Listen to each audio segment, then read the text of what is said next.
Alright, I'm about to... Well, I already should be live. I'm just gonna pop in here in a moment.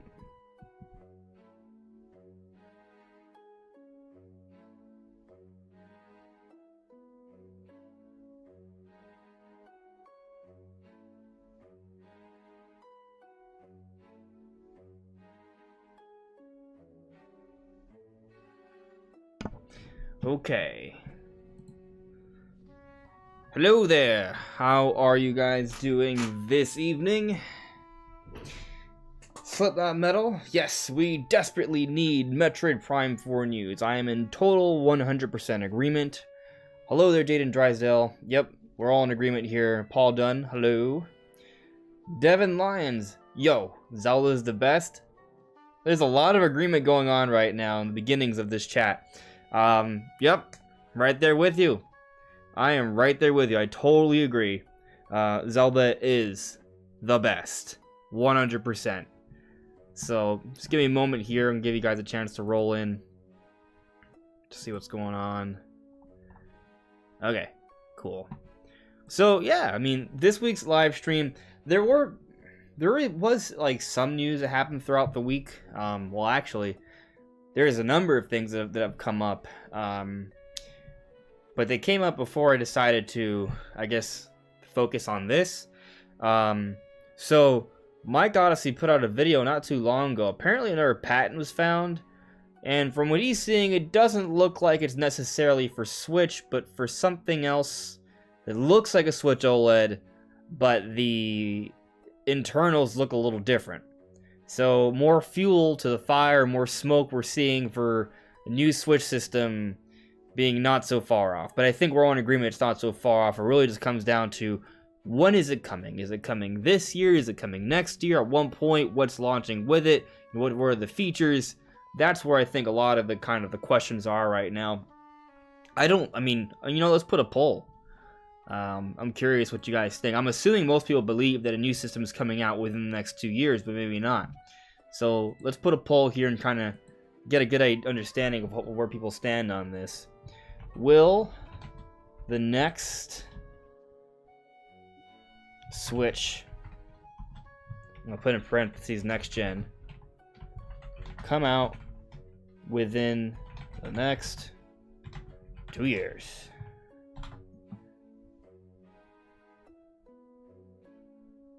Within, not with the... How does that even happen? Oh, okay, I know why. I wanted to say within the next 2 years, and I just put within without the. Alright, will the next Switch next gen come out within the next 2 years? Okay, that seems like a grammatically correct sentence or a question. So there you go. Yep, that's right, Nintendo Prime. We're going deep. Hello there, Super Chris. Hello there, Paul Gale Network. How are you guys doing? Gone Hunter, the Tears of the Kingdom OLED is fake. It's 100% certain. Why is it? I need to know. Why are you saying it's 100% certain that Tears of the Kingdom OLED Switch Edition is fake? Give me your evidence. Give me your argument. I want to hear it. I'm personally divided on the issue, so I don't know. Nintendo Prime also another 100 subs added. Sweet. Oh, wow. Oh, there's people watching the stream. Huh. Welcome. Right, Prime? I want to know why it's 100% proven. I would prefer... I'm leaning towards Team Fake just because I think the odds of someone going through great efforts to fake something are more likely than a Switch Zelda OLED being leaked this early on. And when I look closely at it, there are some little things that are a little off, but nothing so off that I'm like, for sure this is fake. It's really just, to me, like, what's the what I think the likelihood is, but it can go either way.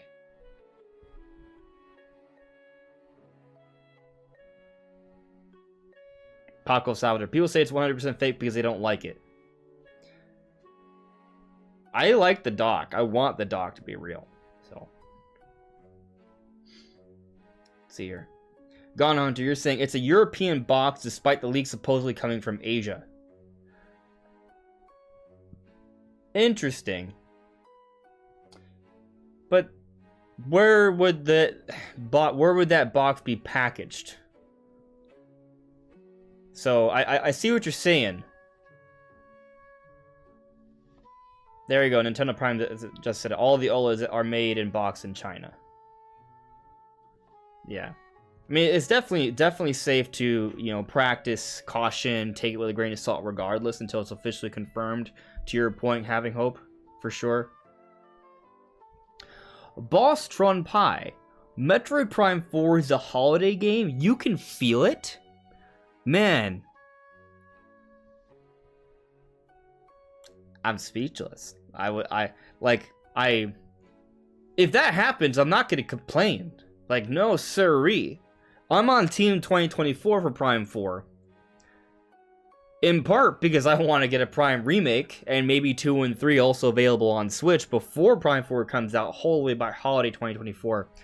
Hopefully by holiday 2024.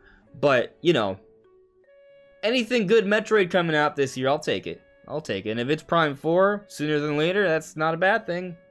I think Nintendo would release it when it's ready.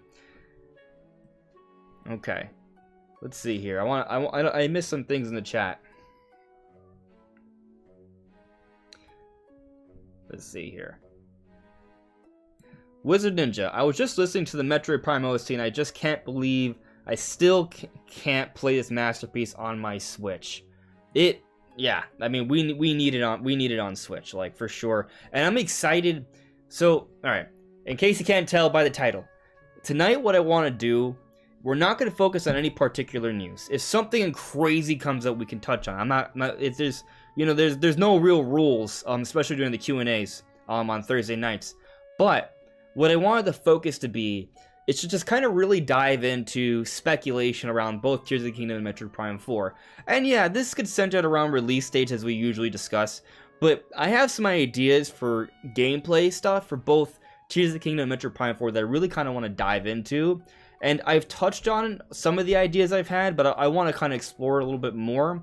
And I feel like when we talk about it tonight, we're going to come up with other ideas that are going to probably be really good as well. So that's what I'm kind of hoping to do tonight. And whatever happens, happens. That's the beauty of kind of having conversations with everyone throwing their own ideas out there, and we discuss them and talk about it, analyze it, see what makes sense, see what doesn't make sense, see what's fun, and sometimes, or I would even say oftentimes, new great ideas come from it. So we'll see.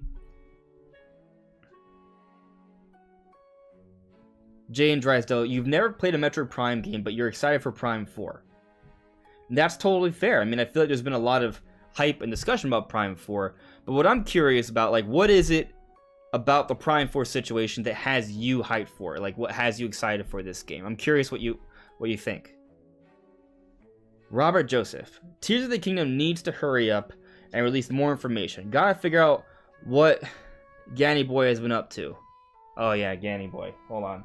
I think Ruby wants to get in the room. Okay, you've been granted access. There you are. Hello. There she is. Hi.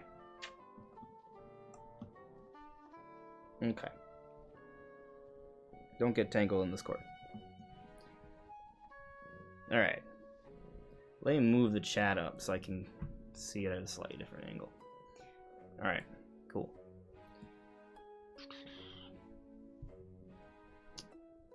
Let's see here. Let's full screen that. There, that's much better. Okay, cool. Joy CJ, hello. Thank you for modding. Zax Duelith ASMR. Hey Andre, I love watching our content. Do you think we'll get a legit gameplay for Tears of the Kingdom at the next Direct, or a Treehouse separate Direct? Okay, that's a fun question. So, what I think, considering the game's coming out May 12th, whatever big event is next that is in a general form, it will absolutely have Tears of the Kingdom. Once Fire Emblem Engage comes out on January 20th, there is absolutely no reason for Nintendo to not talk about Tears of the Kingdom. The only thing that's kind of holding them back at this point, I think, is Fire Emblem Engage. They want to focus on that. But once that game comes out, that's it. Nothing else. 1 second. Our dog is barking downstairs. I want to shut him up.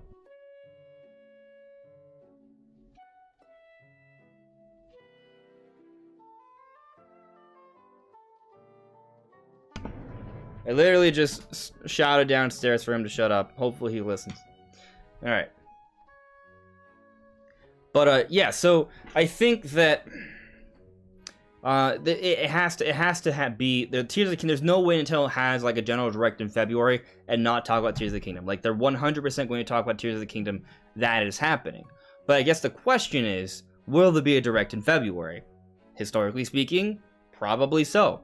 Some speculation has suggested maybe we can get a direct in January. I'm not going to assume that, but I'm keeping my eyes peeled. You know? Now, what if we get like a Zelda-specific direct instead? That could totally happen too, or a Treehouse. Like, I think those things are totally on the cards.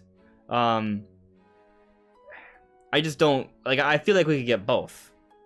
I like, there's so much that Nintendo needs to do to talk about Tears of the Kingdom, and I'm very curious how they're going to go about handling this situation, because there's so much they need to say, and there's not a lot of time left.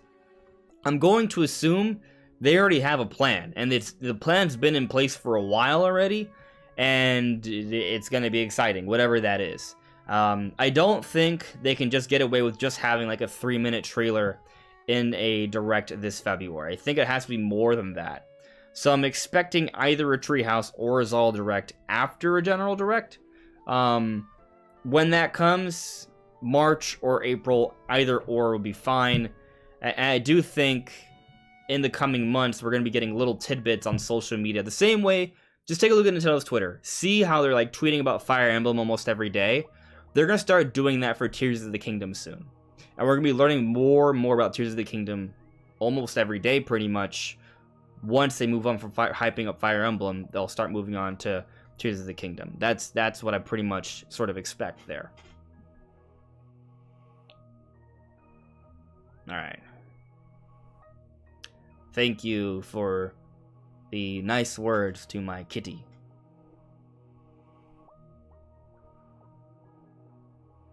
Boss Trump Prime 4 is going to come out the very last second of 2023. There you go. Rob. Prime Trilogy or Prime Remaster comes out mid-late 2023. Then Prime 4 launches cross-gen early 2024. What are you doing? Come on. Move. Move. This is why you're not allowed back there. Get out. Come on. Stop making noise. This is why... No. Bad girl. What did you even do? Hold on. Move, cat. There you go. Okay.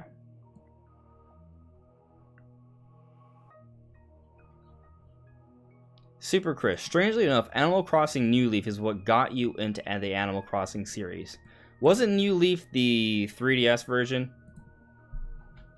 I don't think I played that one, actually. Okay, apparently when you Google search New Leaf, Animal Crossing is not the first thing that comes up. Go figure. Animal Crossing New Leaf.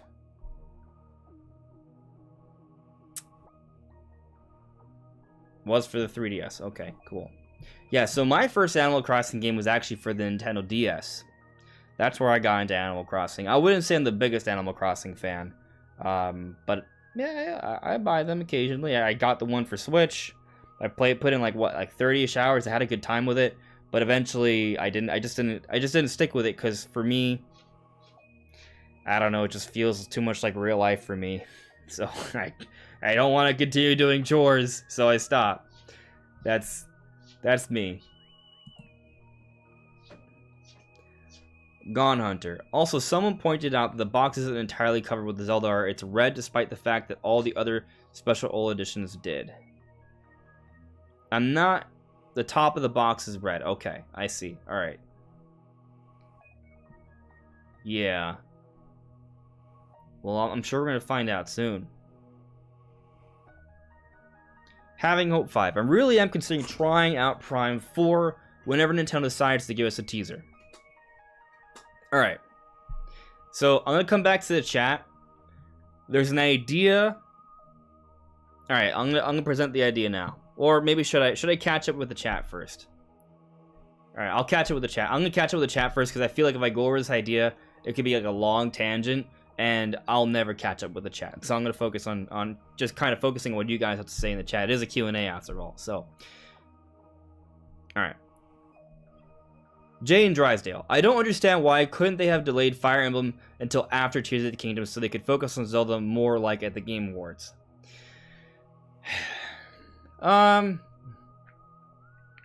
So I think this is kind of like what's the priority. I think they focus on they're first thinking on when they can position certain games for certain times of the year to make the most sense for them given where they're at. And there's so many variables that we're not privy to, it's hard to like say for sure what they should and should not do, right? But I think ultimately they decide Fire Emblem Engage should come out January 20th. For whatever reason, that's what they decided. And this Tears of the Kingdom for May 12th. So I think that, you know, obviously hindsight's 2020, but I think ultimately Nintendo has a plan in place for Tears of the Kingdom, whatever that might be, and they just felt that there was no real need to showcase it at the Game Awards, and it may be as simple as, oftentimes the simplest answer is the correct answer, right? It may be as simple as Nintendo's simply focusing on marketing what's in the not so distant future.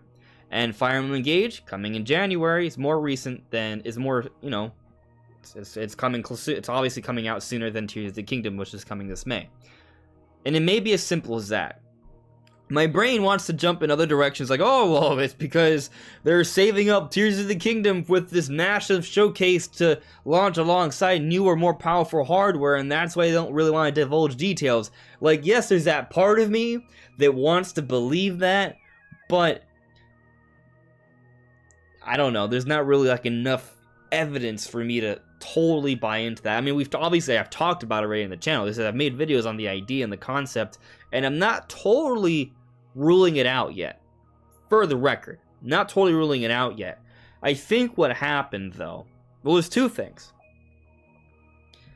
Before this year started, right? We're still early on, you know. It's what was it, January 5th, but there's two things kind of going into my thinking about Tears of the Kingdom and what Nintendo's plan is with it. Is it come out with new hardware? Is it going to be OLED? Is it going to be neither? What's the deal? And my thinking has kind of been that if we do end up getting some sort of presentation in January, it's because there is new hardware and they want to give us a little bit more time to gear up for that and Tears of the Kingdom this May. That's if it's happening in January. That's my take on it. And as we get further and further into January, those odds seem less and less likely. Never mind the fact that, you know, they want to talk about Fire Emblem Engage, and there's a whole history of directs usually happening in February. So you could argue that the odds already seem kind of dismal for this idea to happen. But, you know, if there's new hardware, there may be certain pattern changes. And we have seen some signs suggesting that there could be a direct in January. There's been some rumors, some mumblings here and there. There was that Reddit thing suggesting that we should be primed and ready, alluding to maybe a Prime remaster announcement really soon, within a couple weeks. So there's like that kind of possibility. There was another thing I want to bring up, but it's kind of slipping my mind right now. My brain just kind of died. Trying to think of it. Nope, it's just kind of gone over my head. It's gone. Well, let me go back to the question. I went on a tangent is what I did.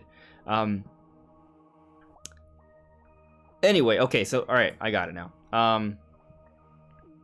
yeah, so I mean, anyways, like, you know, Nintendo, they just skipped the Game Awards because it's Zelda. Maybe they have something special planned for Zelda and they want to do that. But, you know, because it's coming out in May, they focus on Fire Emblem. They like to keep us guessing. And it's just that simple. Zach still love ASM. Oh, another thing that's kind of made me decreased my hope of a new system. Okay, now it's all come back to me now. Okay, here we go. So the other thing that's kind of dampened sort of like this excitement or conversation about Zelda launching with new hardware, it's not just the fact that we're already entering January. We still haven't heard anything super major yet, although we did get this patent thing and there's all that. So it's still up in the air. But the other thing is that Tears of the Kingdom OLED leak, which was pretty convincing. So if an OLED's coming, I don't think new hardware is coming out with Zelda. They're pushing the OLED, and then whatever's coming is later down the road. So if this OLED leak is real, then that argument still stands. But if it's fake, then the conversations that were happening before, there's nothing really that's been presented that would dissuade otherwise. But there's another point to bring up, and that is the lack of Tears of the Kingdom at the Game Awards, which is why this is relevant to your question. I think, and this is something that has kind of made me think less likely that Tears of the Kingdom launches with new hardware. And it's something that I've realized more recently. But I think the fact that Tears of the Kingdom wasn't at the Game Awards, they weren't trying to use that show to gain more attention to the mainstream, could hint that they don't have some sort of big hardware plan with Tears of the Kingdom. Because you look at how they were hyping up Breath of the Wild. I mean, they had that showed up at the Game Awards back-to-back years, and that launched with the Switch, right? So its absence could be a hint towards that. There's a number of ideas that can go in either direction, but just something I'm kind of thinking. At this point, my brain is kind of positioning, like, okay, if there's new hardware and it's coming this year, it's towards the holiday, or maybe just next year. But I'm still not totally ruling it out yet, because I mean, we'll see what happens. Like, if there's it could happen next week or the week after, and all of a sudden all the plans change, right? So I'm keeping my eyes peeled, but I'm assuming probably new hardware next year, and they're just gonna have this awesome marketing plan for Tears of the Kingdom starting in February, and it's just gonna be like 3 months of like all these quick, like a whole bunch of news within a 3-month period hyping up Tears of the Kingdom, and that's just what it's gonna be. And maybe a Zelda OLED. Alright, Zach still with ASMR. I'm down for anything Tears of the Kingdom related. I mean, Hogwarts Legacy is hyping it so much 1 month away, so hopefully Zelda does the same soon after Fire Emblem Engaged. You know, I'm glad you brought that up, because something that we've discussed here on the channel, other people have brought up as well, is the interesting timing of the delay for Hogwarts Legacy into July. Now, they delayed a number of versions. It wasn't just the Switch version, but the next gen versions are coming out, what, February? And then the PS4, Xbox One versions are coming out, I forgot, like April or something. I don't remember the exact date for those, but they got delayed a couple months, and then Switch version got delayed even further to July. And some people were thinking, oh, okay, that's after Tears of the Kingdom. Maybe that means that they're going to have a better running version of Hogwarts Legacy for the more powerful version of Switch that's supposedly coming out alongside Tears of the Kingdom. That was like the argument, the speculation, right? But there's another angle here. What if it's as simple as, okay, we need more time to make sure Tears of the Kingdom, Hogwarts Legacy runs as well as it can on Switch, but also Tears of the Kingdom is coming out in May. Let's push this game up even further out, focus on making it as great as it can be, and also far enough out to where Tears of the Kingdom sales don't impact Hogwarts Legacy sales. And that could be it. That may not sound as exciting, but that could be the real reason Hogwarts Legacy was delayed, and it has nothing to do with new hardware. So that's just, you know, food for thought maybe. Brian Eck. Hello, Andres. Question about Tears of the Kingdom. What do you think Nintendo will do after Tears of the Kingdom? Could we see a trilogy like what Sony is doing with Horizon? Will a trilogy have any negative impact? So, I've seen a lot of people talk about like a trilogy for Tears of the Kingdom, and I'm not saying no, but I personally don't want them to. And one, I think you could argue that, you know, like they're like, I'm playing Wind Waker right now, right? I've mentioned this before. And in some ways, I feel like Wind Waker is a prequel to Breath of the Wild. And if you play Twilight Princess, in some ways, you might feel like that's a prequel to Breath of the Wild.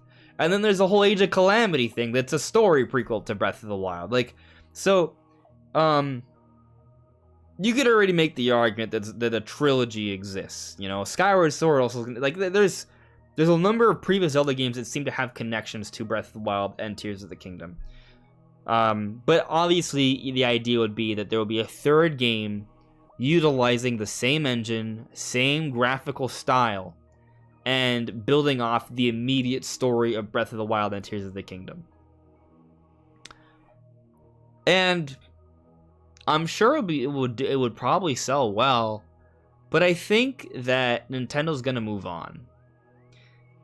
It doesn't mean the next game is still going to be an open air style, but I think they're going to move on to different characters, different art style, and go for a more grander departure. I think once they're developing for significantly more powerful hardware, they could try out even bigger, grander ideas, do more crazy stuff with the physics, go for an entirely different graphical style that may be more demanding, and just go in a little bit of a different direction. And I think, you know, moving away from the Breath of the Wild story is probably what they're going to do. Usually, that's what they do. After one Zelda, they start from scratch in terms of art style and all of that, and they go for something new, right? Like, Majora's Mask and Tears of the Kingdom are the exceptions, but, you know, after Ocarina of Time and Majora's Mask, they went on to the Wind Waker. It was on the seas. They went for more of an open world sort of exploration game.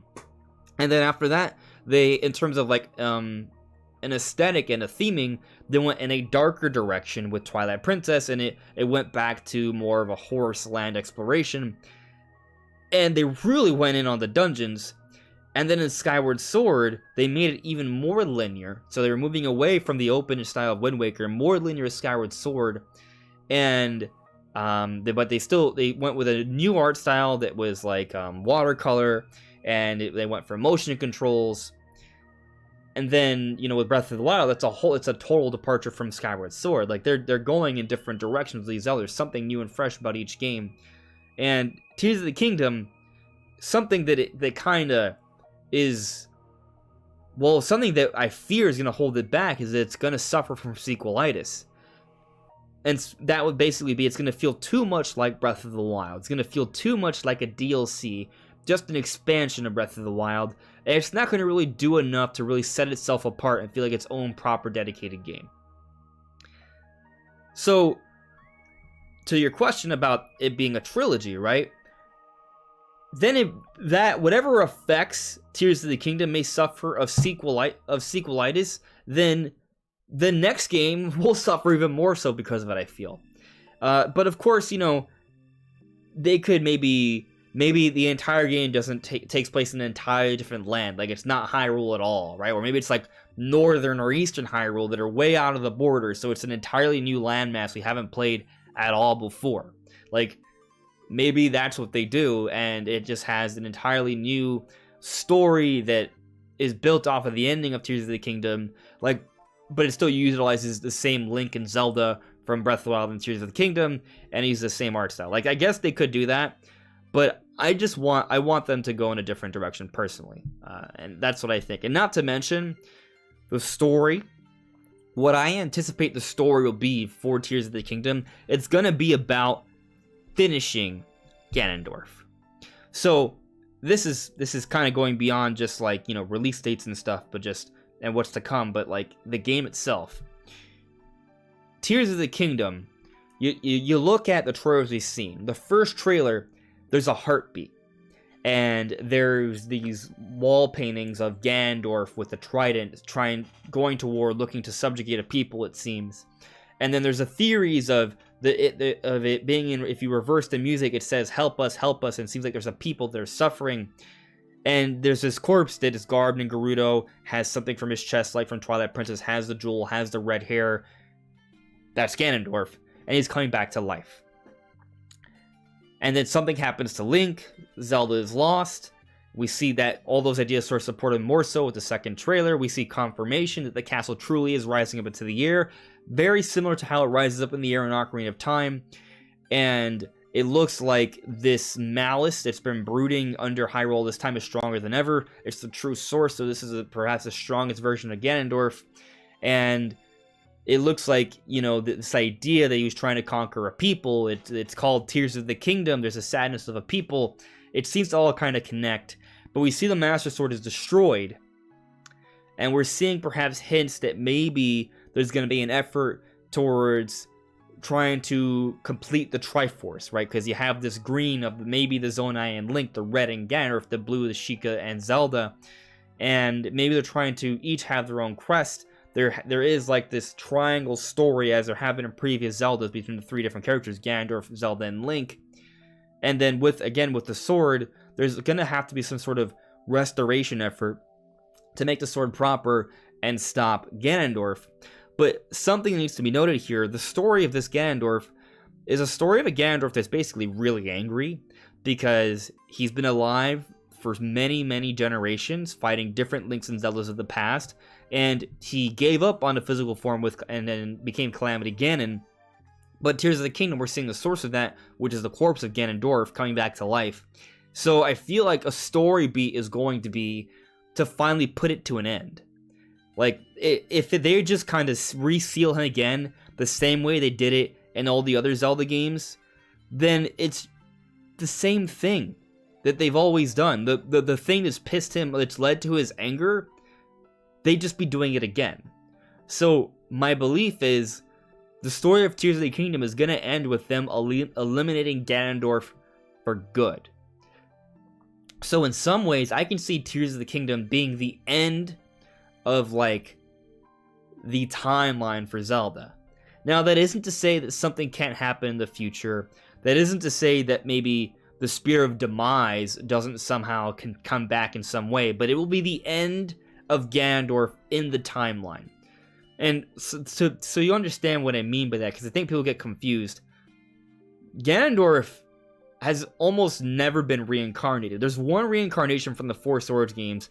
Otherwise, whenever you see Ganondorf, not Ganon, but Ganondorf, well, actually, even Ganon, it's the same person, same beast, every time. Not some other person that was reincarnated that became Ganondorf, like Link and Zelda. No, same guy, same dude that just somehow survived all this time. So the idea would be to just finish him off. And there could be a reincarnation in the future for a future Zelda game that's further down the timeline. That can happen. But the idea will be to actually finally finish off Ganondorf himself. So his specific story will be over. I'm sure there'll be other Zelda games that Ganondorf will come back in some way, shape, or form. Be it a reincarnation or a game in the past on a different timeline. That's all possible. But I think Tears of the Kingdom is going to end the story of Ganondorf. So with the end of Ganondorf, assuming I'm right, I don't see any purpose in having a direct story follow-up to Tears of the Kingdom. More reason for me to think that whatever comes after Tears of the Kingdom, it's going to be an entirely new thing. Another point to consider, they will have been working on this engine between Breath of the Wild and Tears of the Kingdom for 10 plus years already. If they do another game, that's 15 plus. I don't think they're going to stick with the same art style and engine for that long. They're going to move on to something new. The Zelda team is always exploring, experimenting, moving forward, trying different ideas. So I don't really expect another direct sequel after this. Hopefully I answered your question. Rob, hey Andres, what do you think is more likely? Metroid Prime Remastered Trilogy gets announced alone or alongside Prime 4? So if you were to ask me last year, I would have told you that Prime 4 is going to get teased alongside Prime Remastered when it's announced. But recently, my opinion has changed a little bit. But it ultimately comes down to when they announce Prime Remaster. And that goes to why my opinion has changed a little bit, because there have been some rumors that are suggesting Prime Remaster gets announced sooner. So if Prime Remaster is not announced in a direct in January or February or even March, like if we don't get it in the early year direct, whenever that happens, when these first 3 months of the year, then I expect Prime Remaster or Trilogy, whatever that combination ends up being, in the summer. Like the E3 direct or whatever is the approximation for that, right? So if it happens earlier, what I think is going to happen, they're going to come out, maybe it's Kensuke Tanabe, the Prime producer, will have like a dedicated segment, and he's going to say, you know, hello, whatever, greetings, and he's going to say, Metroid Prime 4 development is going well, expect more details on the game later this year. Maybe there's a little tidbit, something to kind of get us to think on it. Maybe he'll make mention of Silex, maybe he'll show like a quick model of Samus or something, but he's gonna say more. But if even if it's not that, I'm expecting him to say more details later this year, where we'll get kind of like a biggish trailer, maybe something like what we saw for the Tears of the Kingdom. One of the basically like the Tears of the Kingdom trailer we got at E3 2021, and then they're gonna announce the Prime Remaster, and there's gonna be a trailer for that in an earlier direct. That's what I'm thinking right now. But if for whatever reason the rumors are not true, then I think Prime Remaster gets announced in the summer in an E3 direct, and then they do show off Prime 4 right then. That's what I kind of think. So depending on the timing, if Prime Remaster is early, they're just going to say basically more details later this year, and they give us a Prime Remaster trailer. But if Prime Remaster is announced in the summer, then we're going to get a dedicated Prime Remaster trailer, and they're going to give us a little tidbit about Prime 4 that will be more extensive than just, hey, its development is going well. And that'll be like a summer thing. Honestly, what I think makes the most sense is Prime Remaster being announced earlier this year, because what it feels to me like is very similar to the Skyward Sword HD announcement. So in 2021, there was a February Nintendo Direct. They had a segment where the series producer, Eiji Onuma, came out, said development for at the time we called it the sequel to Breath of the Wild is going well. There will be more details later this year, and then he announced and talked about Skyward Sword HD. That's basically, and then later that year at E3 we got the Tears of the trailer. So that's pretty much how I'm thinking they're going to handle this Metroid situation. Prime Remaster announced in a February direct maybe, or an earlier direct. The Prime producer will come out, talk about that, and say more details for Prime 4 will come out later this year. And then in the summer direct, maybe they talk a little bit more about the Prime Remaster, but then we get like that significant trailer for Prime 4 that actually gives us some story tidbits and some gameplay tidbits, something for us to kind of feed on throughout the year until 2024, for when I actually expect them to start marketing that game full force. That's my thinking on it. I'm gonna drink a little water because, yes.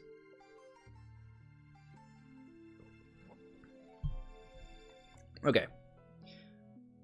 So I see it out of super chat here. Let me check that out. Nintendo Prime, thank you very much for the super chat, buddy. You put a kiss symbol. Thanks. You're very nice. Thank you, man. Regal Shadow, do you think Tears of the Kingdom will have a full multiplayer option for friends to explore Hyrule together? I don't think that. I know I made a video today talking about some online possibilities. I personally don't believe the rumor, right? And I hope I made that clear in the video. I said I'm pretty sure I said I doubt the rumor, but you never really know. But I do think they are exploring. They would have at least thought about it. I mean, there's a reason the Four Swords series exists. They do experiment with multiplayer ideas, and it wouldn't shock me if they even considered some cooperative ideas with Zelda as well. So I don't think it's entirely out of the question. I mean, the game's been in development for over half a decade. They better be doing something special with this game. So if it ends up being like an open air multiplayer game, that would be insane, and I would love it. But that's not what I expect. I think Tears of the Kingdom is going to be a dedicated single player game, and that's just what it is. That's what it does, and that's it. However, I think we've seen some actual like advertisements that suggest that the game is single player. So, this is like a reverse art. Oh, this is like a special edition. I was gonna show you my my Breath of the Wild case because I want to make a point, but it's just the Guardian in the back. Doesn't show like the stats of the game or anything like that. That's fine. Doesn't matter. What I wanted, this is Splatoon from the Wii U, which is a multiplayer game. But if you look at the back, it doesn't like tell you multiplayer, right? It just says like 1 over there. It's kind of blurry, but that's what it says. So we've seen something like that for let's see, I actually have something here, I think. Okay, yeah, I can put this up for you guys. All right, check this out. Wrong screen. All right, check this out. One moment. I'm putting it up. There we go. It's this one. All right. So this I actually think is real. Not the other one we talked about earlier today in my video, but this. Hopefully you guys can see that. I think you guys can see that on stream. Let me double check. Yeah, you can see that. Great. Okay, cool. So, can you hear me? You can hear me. Great. Okay. So you see here, assuming this is real, one, it says, looks like it says like 1 player, right? I don't understand. It sounds like, I don't know what language. I think it's Italian or I'm not sure. I don't think it's Spanish. That is not Spanish. I'll tell you that. Maybe it's a German? I don't know, so I'm gonna stop guessing and sounding an idiot. It's some language I don't understand. But I'm seeing a lot of 1s here. This looks like it's telling me that it's a 1-player game, but it has some sort of form of Nintendo Switch Online service. Could just be, you know, maybe access to the eShop or something and cloud saves. I think it could be something more than that, but I don't think it's going to be like a whole bunch of people playing multiplayer together to experience the entire game. I think it's a single player game. But this is why I was bringing up some of my games. Back to my face. This is Dark Souls. Okay? For the Switch. Hopefully this is clear. I don't know if it will be. Yeah, you can see that. You see how it says 1s all across the screen? Okay, keep that in mind. So, the point I'm trying to get at, if you watch my video today, my idea, and it's just an idea, I don't know what they're actually going to do, but my idea is that they take some elements from the Dark Souls series and implement it into the online. Or rather, it's not so much that they'd be copying Dark Souls, but actually building off of the Wind Waker HD. So in the Wind Waker, there are tingle bottles that they added. And back on the Wii U, there's a service called Miiverse, which is basically like Nintendo Twitter. Kind of like that. Like you could send social media messages through Miiverse. It was an app on the Wii U, and you could like create little drawings and send it to each other, make posts and comment on games on the Wii. It was like an actual Wii U social media platform. It was really kind of neat. But what they also did is they sometimes would, like, you could actually do stuff within the context of the games. So you could make Miiverse posts and messages and drawings and send that to people in tingle bottles that would show up in other people's games on the shore. You could pick it up. So basically it was like a messaging system. Hold on a second, guys. Hold that thought. No one else is home right now, and I'm hearing stuff crashing downstairs. Give me 30 seconds. I will be right back. I am sorry, but I don't know what's going on downstairs, and I cannot let the animals get hurt on my watch. One quick moment. I'll continue this thought here. Jesus, they are driving me crazy today. 1 second. Be right back. One moment.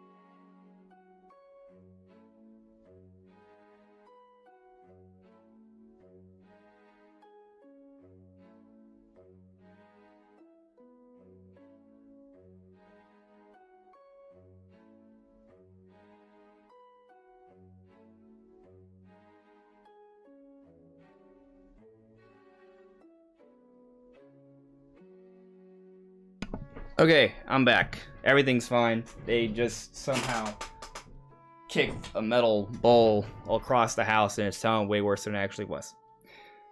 So we're good. Alright, let me put my face cam back on here. Okay. Cool. Alright, we're back. Yeah, so anyways, everything's fine. My point was, so much noise. Anyways, so the tingle bottles. Well, it looks like someone got home. Great. I don't have to worry about the animals anymore. Awesome. So in Wind Waker, they had the tingle bottles, and it was a way to send messages to people. It was an online experience, even though Wind Waker is a single-player game. It brings me to my point to Dark Souls. The whole idea of bringing up Dark Souls is that when you play Dark Souls and you're exploring the game, there are messages you see from other people, there are jokes or hints or tips to explore the game. If Nintendo were to do this idea, it wouldn't be copying Dark Souls, because it would already be the idea they were building off of with Wind Waker HD. And the extension of that idea goes beyond just sending messages to people. Maybe there are player versus player moments, player versus enemy moments, or at least shadows, where you see little phantoms of characters actually explore the world a little bit. Which is why I talked about what if they were to bring back Shadow Links. And Shadow Links would be a representation very briefly in small parts of the map that show other players playing for quick moments so you can see what they're doing. And it'll be another form of this sort of messaging system, this tip system that they had basically in Wind Waker HD, a game that they used to experiment ideas for Breath of the Wild. And continuing on that train of thought, what if there were moments where you could bring in a friend to fight a Lionel together? Or you could bring in a friend so you could fight each other to see who has the best loadout with all their crazy power-ups and abilities. They could do this. And technically, just like Dark Souls, which has all those features, it would still be a one-player game. Yep, you can see the ones. So that's my point. Will they do that? I don't know. It's speculation. But considering the design philosophy they had for Breath of the Wild and some of the ideas they're practicing around with Wind Waker, and how they did look at a lot of big open world games like Assassin's Creed and Elder Scrolls going into Breath of the Wild, why couldn't they be taking a look at a game like, say, for example, Elden Ring and thinking, maybe there's something we can do to improve this game?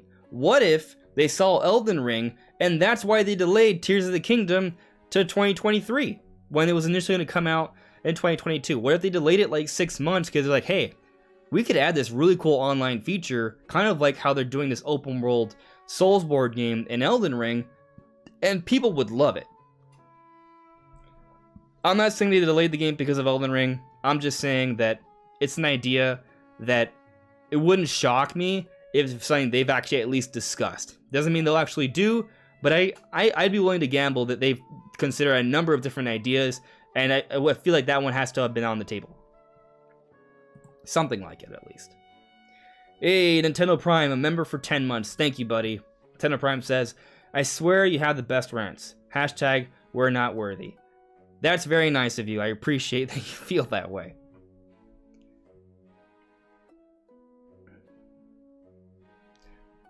Super Chris, and honestly, Smash Brothers is what's inspiring me to look into the origins of every fighter that appeared in the series. There's so many... Yeah, there's a lot to the history of every character. I have a new series planned for Smash Brothers. I know we used to talk about Smash Brothers a lot. With Smash Ultimate being done, there hasn't been much reason to talk about Smash. But I thought of a way that actually makes tons of sense, that I'm hoping people are going to like. The video was supposed to come out this week, but with all the news stuff, I felt like I should focus on that. It may drop this weekend. I hope people like the idea. We will see. But I have a Smash series in mind, and I don't know, I'm kind of excited about it. By the way, guys, I don't think it was Ruby's fault. I think it was the dogs. The dogs are just going to town downstairs. I was worried that it was Ruby that got into the kitchen and like knocked down a plate, and I didn't want her to get cut or anything, which is why I went downstairs to check. It looks like it was just the dogs that were playing around with a metal bowl. So, yeah. I got a chat jump here. I lost where I was at in the chat.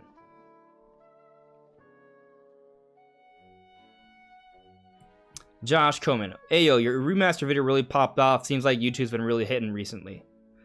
Maybe. You know, I'm glad that video did well. I would love obviously for people to see the videos, but you know, if you guys are enjoying them, you know, if you have any suggestions, just let me know. I'm all ears.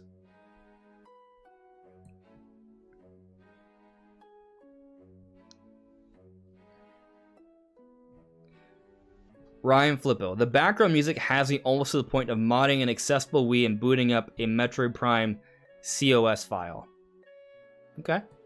Okay. Let's see here. Palmer Hope. Random. What music do you listen to? Okay, that's a good question. So the kind of music I listen to, like, usually I just put on Pandora when I'm like driving and stuff. And I'll either have a station that's based off like video games and anime music. So like, you know, like Japanese bands and really cool like orchestra, Zelda, Metroid, Star Fox stuff. Or other cool video game music like from maybe, I don't know, like Elder Scrolls or like Undertale. Like I think Megalovania is amazing. But I also like a lot of rock and metal. Big fan of pretty much every variation of not every variation, but most rock and metal bands I'm into. It's not to say I don't like other types of music as well. I'm not really that picky. I can, you know, pop music, popular songs that most people listen to. I don't usually hate. I don't always love, but I don't usually hate. So, you know, that's kind of like the kind of music I tend to listen to. And that's why F-Zero is the best, because F-Zero is literally video game music and like metal combined. So it's like the best kind of music, F-Zero. But it's too intense to put into like videos usually. Like I whenever I'm like thinking about like background music, I'm like, oh man, I really want to put F-Zero, but it's like too intense. Like it's too distracting from like talking. So it's too hard usually. But I think if you like make a video that has like just more like moments, like you pick and choose brief moments, you can use F-Zero music. You just can't like put on like a single track and have it be like the background for a long 10 to 20 minute video. Zach still with ASMR. Andres, another thing why no new Switch this year. Hogwarts Legacy is delayed on Switch to July.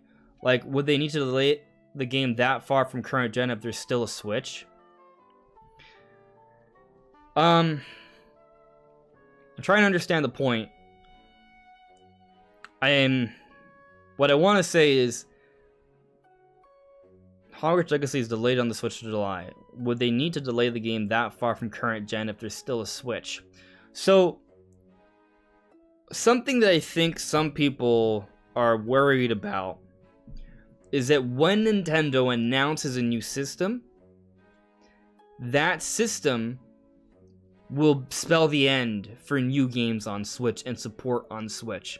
And I do not believe that really at all. I mean, just look at where Switch sales are right now. It's about to pass 120 million. If they keep things up, it's going to be around 140 million this time next year. Switch sales are so strong right now. So many people own a Switch. It's going to probably be Nintendo's most successful system at this rate. So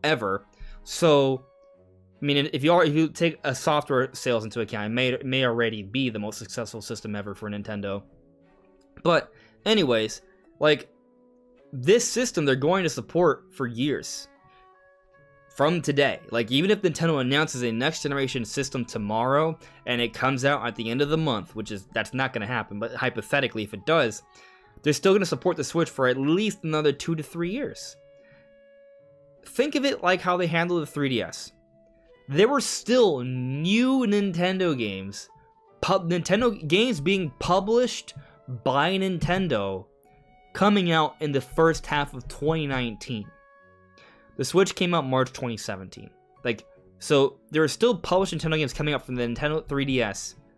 First half of 2019, Switch came out early 2017.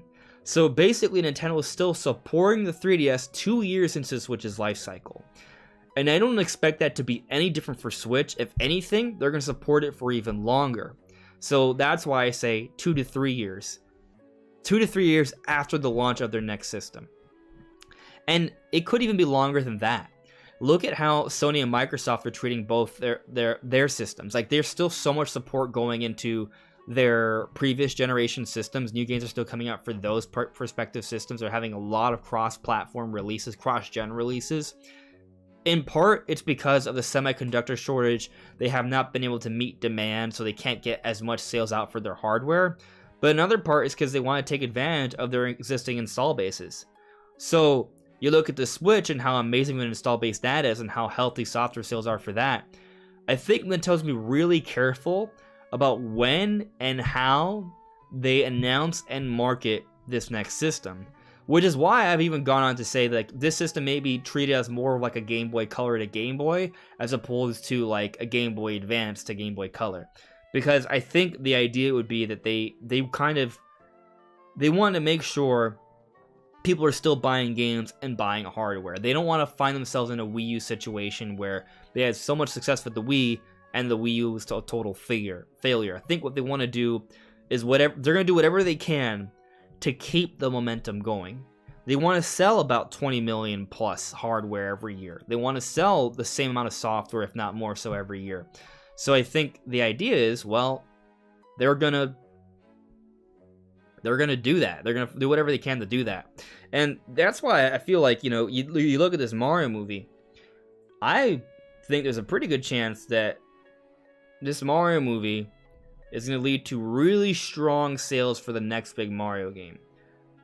And so you launch the next big Mario game with the next system, and that's going to really push those sales, but that doesn't mean it can't still be a cross-platform release.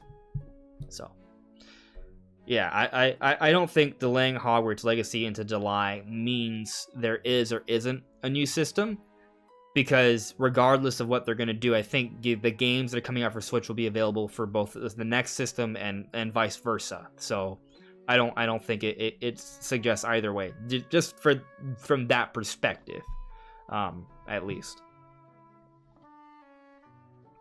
Although I would say more likely we're waiting until after Tears of the Kingdom, and I think July is probably. I don't know. It's hard to say. AB James, I wonder how they're going to price the to Amiibo Now retail pigs. The 30th anniversary of Ocarina of Time Link Amiibo, for example, factory sealed, goes for $100 now on eBay. That's crazy. It's a lot of money.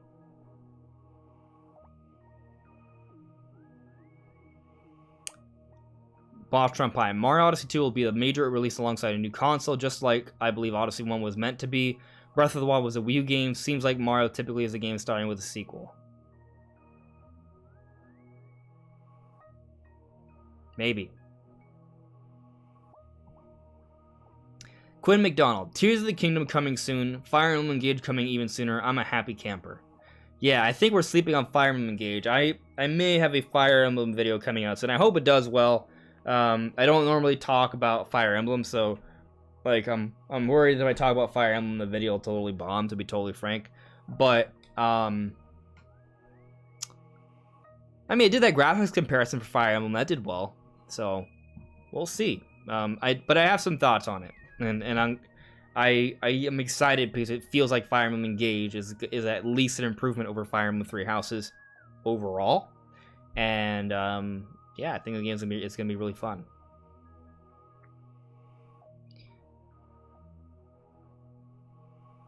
Lethal Lawn. Tears of the Kingdom will have a lot more likable stories since it's more about the present than the past. I hear you there. Yeah. Wizard Ninja. I also don't think the next mainline Mario will be in Odyssey 2. Can't really explain why, just a feeling. Okay, so let's talk about that. It's not Zelda, it's not Metroid, but let's talk about it anyway.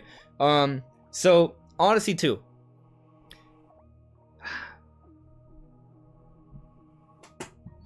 I'm writing a note. This pen should just go in the garbage. It has no ink. Now this pen should go in the garbage. It also has no ink. Okay. So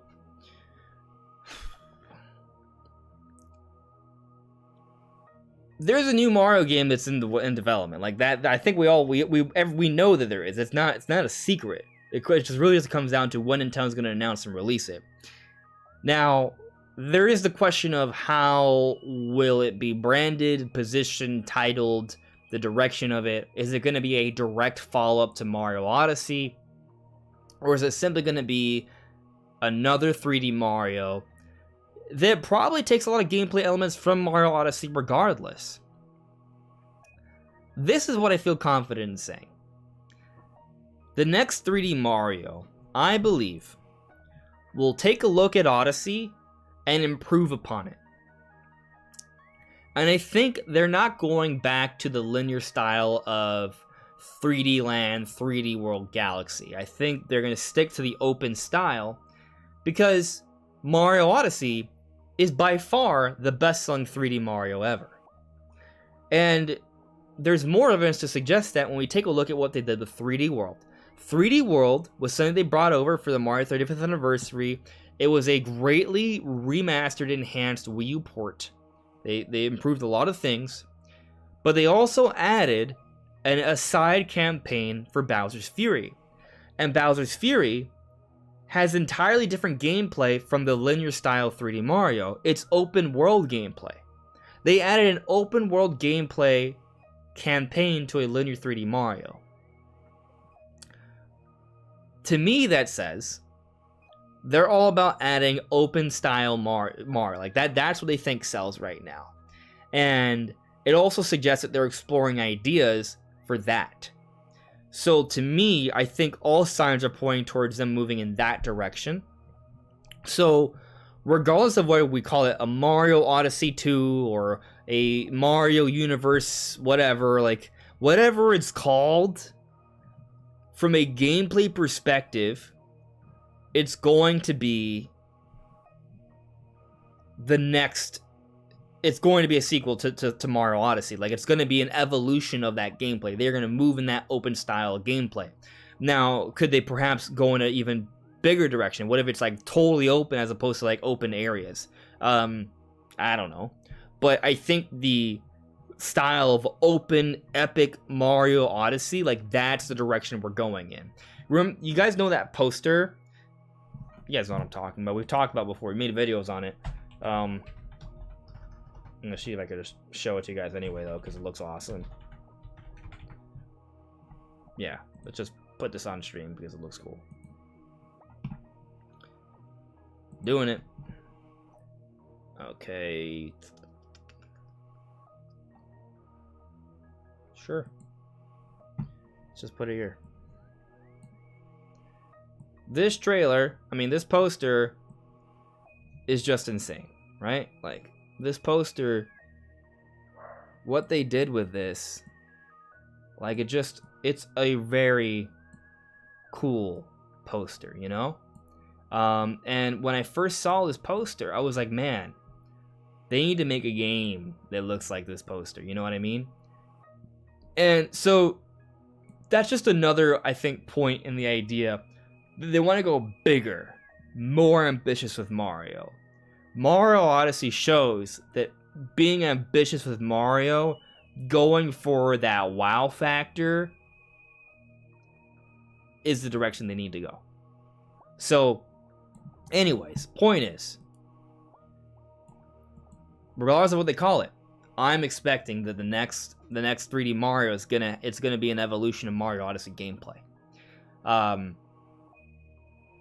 So that's really all I care about. Like, when it comes to the story in Mario, like, the story never matters. Like, it's not like this. It's not that I'm not saying I don't appreciate the characters and the interactions, and it's not like I didn't think like Mario Odyssey had an emotional send off or Galaxy didn't have an emotional send off. Like, they do. Like, I think I still appreciate the story in the Mario games, even though they're not really deep things. But the point I'm getting at is that you look at Mario Galaxy 2. Mario Galaxy 2's story pretty much ignores the story for Galaxy 1. Like, even though it's a direct sequel, literally in title, its story is almost like a retelling of Galaxy. It's almost like a parallel universe where two Mario Galaxy stories happen at the same time, or around the same time, but aren't necessarily connected. Like, that's how it feels and looks.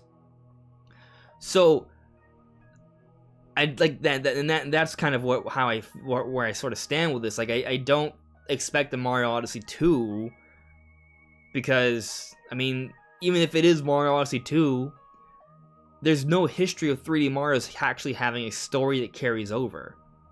So basically, what I'm arguing is that whatever the name is, doesn't matter. Because even when it's had the same name with a number attached to it to suggest it's a direct sequel, the story is basically just a new story anyway. So for me, regardless of what it's called, I'm expecting it to simply be an evolution of Mario Odyssey gameplay, which is all I really care about. So, and I think it'll probably have a fun story. There's no history to suggest it's going to connect to Mario Odyssey's story. And I don't think it needs to. So, yeah, that's where I kind of stand on that. Now, they call it Mario Odyssey 2, and it's a direct story continuation. I won't mind. That's fine. But I just don't expect it. Alright. Alright, Paco Salvador added me. Wasn't the theories of the voices saying help us were confirmed fake? Pretty much the Mondegreen effect. Confirmed? No. I mean, if you have a link, send it to me. They weren't confirmed. They were simply, it's simply something that's been argued and suggested. I have listened to the replay of that trailer so many times. And I personally believe that the most recent Tears of the Kingdom use have only supported the idea that the help us in the first trailer is totally legit. So stick with me here, okay? First trailer. Ganondorf is coming to life. We see the cave paintings of Ganondorf going to war. There is a heartbeat at the beginning and ends of the trailer. And when you reverse the music, you can hear help us, you see this green energy, this runes. Even if it's not saying help us, you hear like what appear to be like a whisperings of people, okay? Second trailer comes around, it's pretty much more the same from a story perspective than what we see gameplay stuff. The most recent trailer, though, shows more of that cave painting, wall ruin stuff where we see like these weird characters interact with each other, referencing some sort of ancient culture. We see more of those paintings of like this malice attacking, going to war, which seems to sort of support that initial cave painting from the first trailer. So there's a connection there. And the game is called Tears of the Kingdom. And by tears, they mean crying tears, sadness, not tears. That's been confirmed. So, my point is that Tears of the Kingdom supports this idea that there's a people that have been suffering, that are in need. And you look at the paintings or room, wall, whatever it is, like there's this illustration of an army attacking in both the first trailer with Ganondorf and his trident on the horse, and the second trailer with the malice and the moblins attacking. And then you take into consideration this theory that they're saying help us, and there's this whispering. It all supports this idea that there is a people that have suffered, that have been subjugated by the forces of Ganondorf, and they're suffering. On top of that, go play Breath of the Wild, or just watch some footage. Whenever you use the champions and you see their spirits, or when you speak to the king, or there's flashbacks or there's cutscenes with the champions. Either of those 5, they're all dead, right? They're all depicted with a green wispy flame energy. And what is the green energy that we see in the first trailer? And just basically, what is that?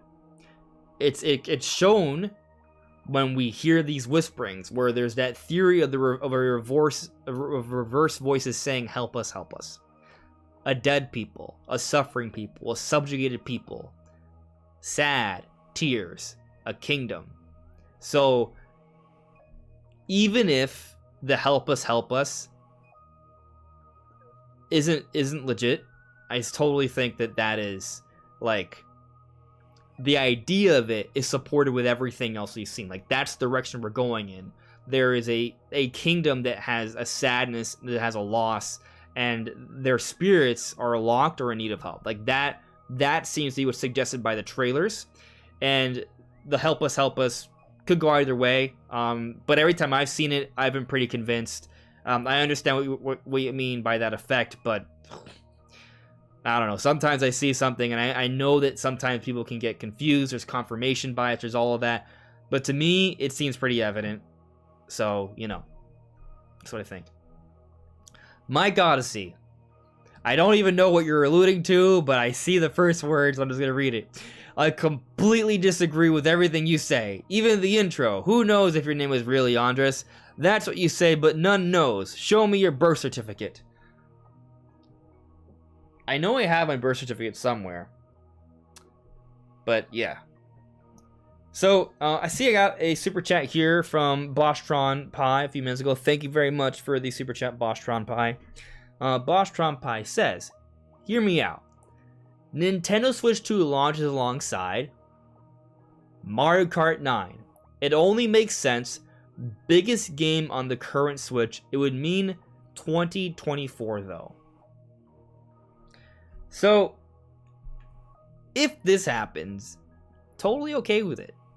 I would love it. I want me some new Mario Kart. But I don't think it's happening. And obviously I can be wrong. I'm not right all the time.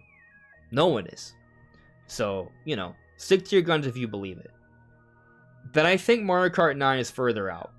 And that's basically why I don't think it's a launch title. Even though I think it could be a good launch title. The DLC is ending at the end of this year. And once the DLC ends, they will have effectively doubled the amount of tracks we've had to play with Mario Kart Deluxe. In, less than a 2-year span? And this game's been available since 2014. Like, yes, there's a need for a new Mario Kart, but they're doubling the amount of tracks we already have. I think that, I don't know, if it's a straight up new Mario Kart 9, how do they follow up with a new game immediately after the DLC ends, where there's 96 tracks? A typical new Mario Kart game, the modern-ish era ones, the last few generations, they'll launch with 32. 16 new tracks, 16 remade tracks. 32 is a standard. But Mario Kart Deluxe has 96. It's really hard to follow that up, especially if it's not even a year removed. So, I'm very skeptical that they're going to give us a brand new Mario Kart less than a year or a year removed from the end of the Mario Kart 8 Deluxe DLC. 2025 though. Maybe. And it's one of those things I'd love to be wrong, because how great would it be to get all these new tracks from Mario Kart, have 96 tracks to enjoy, and then all of a sudden they're like, hey, here's Mario Kart 9. And it's sick, it's awesome, it's new, it looks way better, there's a story mode, there's all these cool things. I think one thing they could do is give us 32 brand new tracks.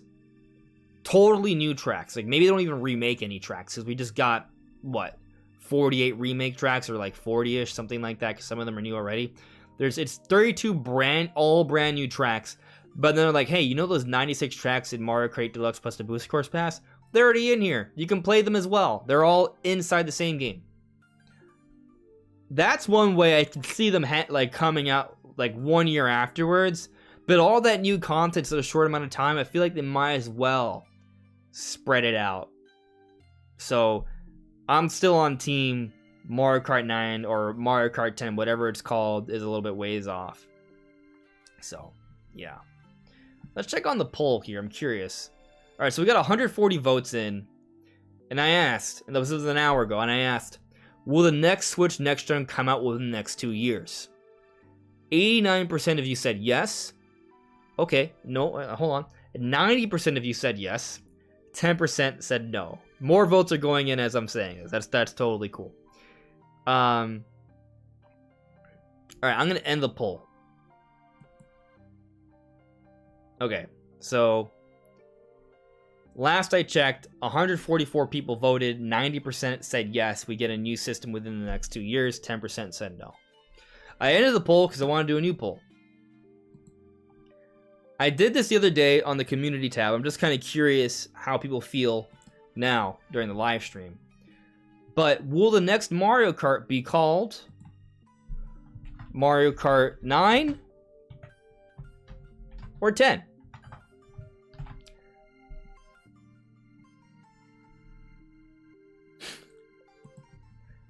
It's not a yes or no question. The reason why there's debate here is because a lot of people think Mario Kart Tour counts as Mario Kart 9 because in the Booster Course Pass DLC, it's all about celebrating the history of Mario Kart and remaking tracks from the series, and they're including Tour in that, and Tour comes after 8. That's why some people think it's Mario Kart 9 is Mario Kart Tour, and 10 will come out afterwards.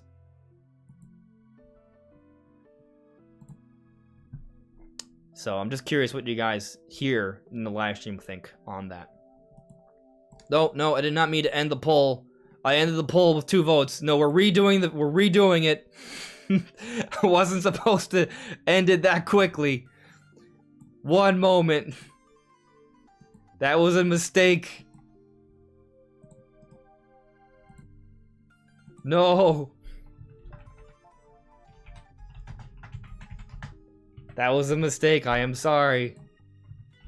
I still haven't gone into my Metroid Prime speculation yet. Like I've been holding off on that. Okay, I'm not gonna end the poll this time. Poll is open. There you go.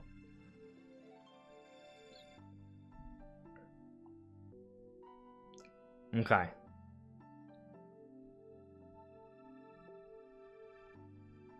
So let's see where we're at in the chat. You're totally good, Paco Salvador. You know, we don't have to agree on everything. And ultimately, you know, I don't even really think it matters. Having Hope 5. I think new Mario Kart won't come out until 2024 beyond, and I hope you'll get new hardware by then. Yeah. Boss Trump Pie. ARMS 2 2023. I'm calling it here. You know, I'm glad you brought up ARMS 2 because, you know, I don't think we talk about this enough. I should probably talk about it. It should probably be a video.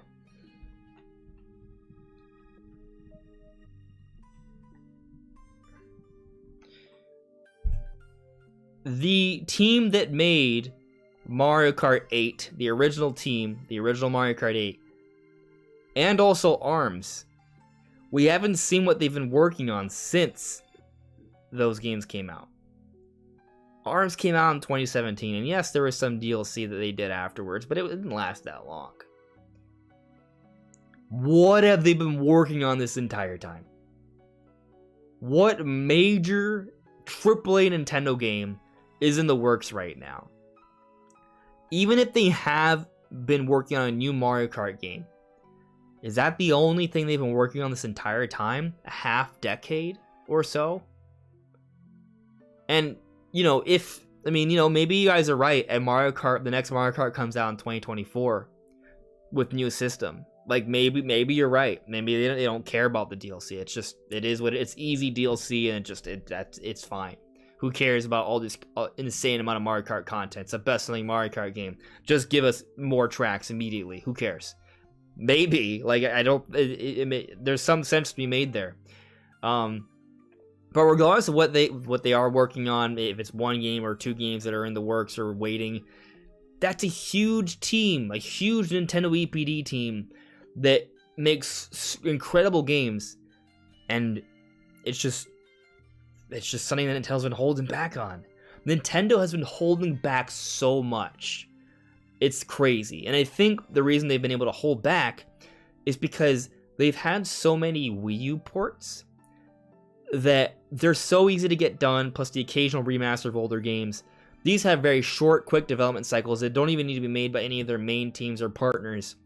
And they help to fill up the lineup. And so they have all these other products that they're taking their time with, that they're sitting on. And Nintendo's just kind of like, they've had a steady flow of software for years at this point. Before the Switch era, every system would have a drought. There would be months of no major Nintendo game. No more is that the case. Every month there's at least one Nintendo game. Well, I mean, there's sometimes we skip a month, but then there'll be the next month we'll have like two. But basically we average more than one Nintendo game per month is my main point there. Like, that's around where we're at. And it's just kind of insane that that's where Nintendo's at. Like, droughts are over. There's no such thing as droughts anymore from Nintendo. On the flip side, while there may not be droughts anymore, I always am feeling like Nintendo's not really going all out, and they're not. And it's just kind of like, I really wish Nintendo would just kind of blow our socks off, but they can't do that every time, because if they did it every time, it would get old. It wouldn't be as surprising or exciting anymore. Like, whenever we get a Direct, I want it to be the 10 out of 10 Direct, best Direct of all time. But there can only be one best Direct of all time, you know? And, you know, they'll come out with a new Direct that'll eventually trump that one, but it's not going to happen every time there's a new Direct. Most of the time, Directs are just going to be serviceable. They're going to get the job done. And what the job is to talk about the games they need to talk about before the next Direct. So when we get this February Direct, assuming it's February, which is the most likely bet, but, you know, keep my eyes peeled for January, hopefully, but maybe not. Probably not. They're going to talk about games that will be coming out leading up till June. And then, or, you know, a little bit past June, because there needs to be a little bit of a window for games to get announced and discussed before they come out. But to the summer.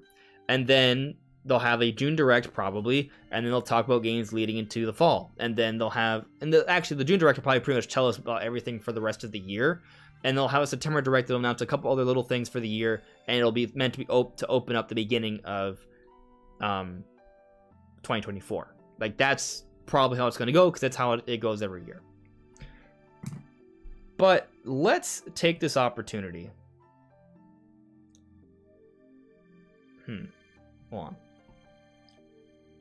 There's something I want to talk about Metroid that I have not been able to do. And it's because I kind of want to keep up with the chat.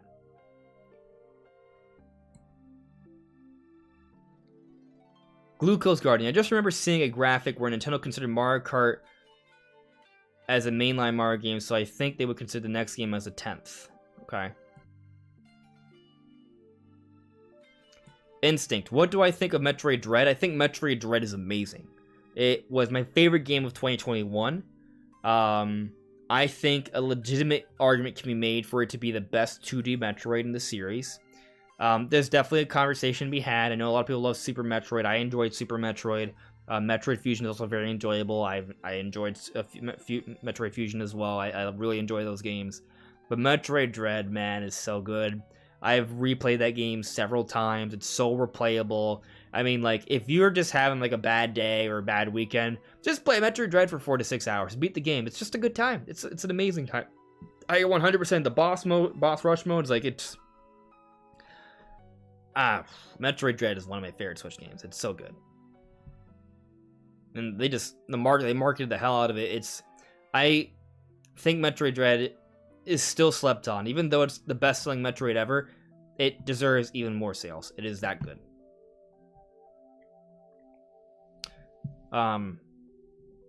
That said, I expect Prime 4. I'm more of a Prime fan.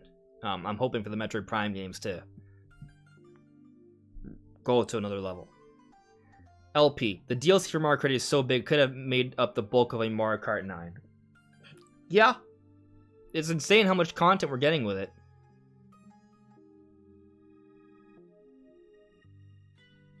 Okay. Alright, here we go. Alright, we're talking about Metroid already. It's time to get it to go deep on the Metroid Prime 4 speculation.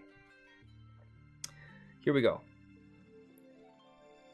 So, I've had this idea for Metroid Prime 4. We're not talking about release dates. I've already told you 1,000 times. I think it's coming out sometime in 2024. But I think Prime Remaster sometime this year. I want to talk about just Prime 4 itself. And what this game will actually entail. We know next to nothing about the game. And I've had this idea for what they could do with better technology. Because you go back and you look at the initial Prime games, they were awesome. Metroid Prime, I think, is the best of the three. Most people agree with that. And one of the amazing things about... Metroid Prime is... The original Metroid Prime is amazing for so many reasons. And I'm so excited for this supposed remaster, because supposedly it's a big boy remaster, so basically a remake. Like, there's so much they could do with that, it'll make it look special.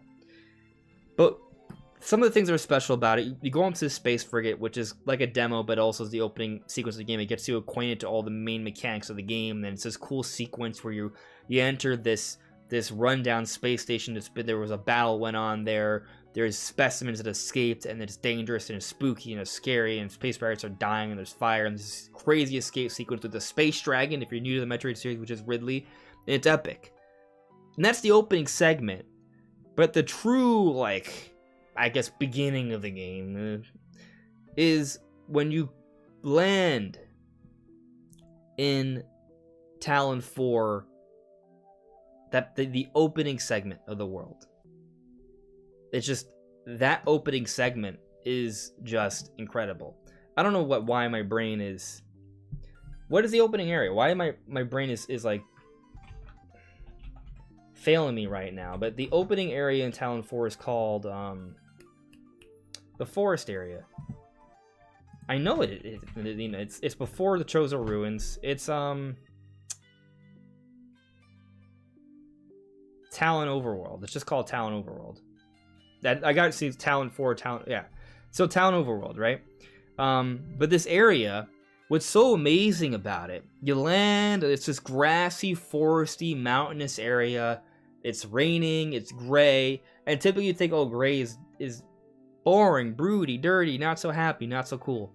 I'm one of those people that can enjoy a gray day. Like, I think there's beauty in a gray day. But when you land in Talon 4 with the music and the water and the rain and the waterfalls and the puddles, you walk through, you see the droplets falling on your visor, there's mist, and you see like biolife and plants and fungi. And basically, it introduces you to this exotic, lush, alien world with tons of biodiversity. This life. And that's what that concept there, I think that's something they can really build on with a modern Metroid game in Prime 4. So what I'm getting at here is, imagine a new Metroid game where it's set in a world with all these exotic alien environments. I don't just mean inside like these metal factories and hallways where it's all dark and creepy. That's cool. Give me some of that too. But I want there to be areas where we're exploring actual alien worlds with alien vegetation, with alien life and alien weathering, and it all combines together to showcase something that's beautiful and exotic, and perhaps we can interact with it in a way we were never able to before. So think kind of like the Avatar movies, where they showcase these alien worlds with these incredible life forms and plant life and animals. And imagine they take some of that into Metroid Prime 4. Like, you're exploring a world and it's incredible. Now, I don't expect Metroid Prime 4 to be open world, right? But what if there are large areas, and in order to explore some of these large areas, Samus, she has to mount perhaps like some sort of like alien creature that's maybe kind of like a lion or a horse or something. And she can do that for brief moments. She's a powerful warrior, but peaceful life forms know to trust her. So what if like there's like this motif throughout this alien world we're exploring in Prime 4, where the animal life approaches her and they recognize her as a tranquil creature. So imagine this for an idle animation. And it's first person, right? You're in first person, you see your arm cannon, you're just kind of standing there, and all of a sudden some kind of alien bird just perches itself on your arm cannon. You know how they typically will depict a big powerful beast, but it's a tranquil beast. They'll depict its tranquility when a bird lands on top because it trusts it as a platform to go on top of. So imagine Samus's idle animation is just that. A bird perches itself on her arm cannon. Like, just imagine little details like that, how cool that would be. Or she's exploring around, she's not fighting anything right now. She starts shooting, animals will run away in fear. But if she's just kind of being peaceful, exploring, walking around, an animal, maybe some sort of creature that's kind of akin to a horse, will approach you, and you can be like right face up to it, and you could even maybe pet it or something. Like, how cool that would be. This goes into another layer. Samus, yes, she is a badass, a powerful warrior. But you go back to Super Metroid, and there is that whole thing how the Metroid kind of like started to trust Samus as her mother.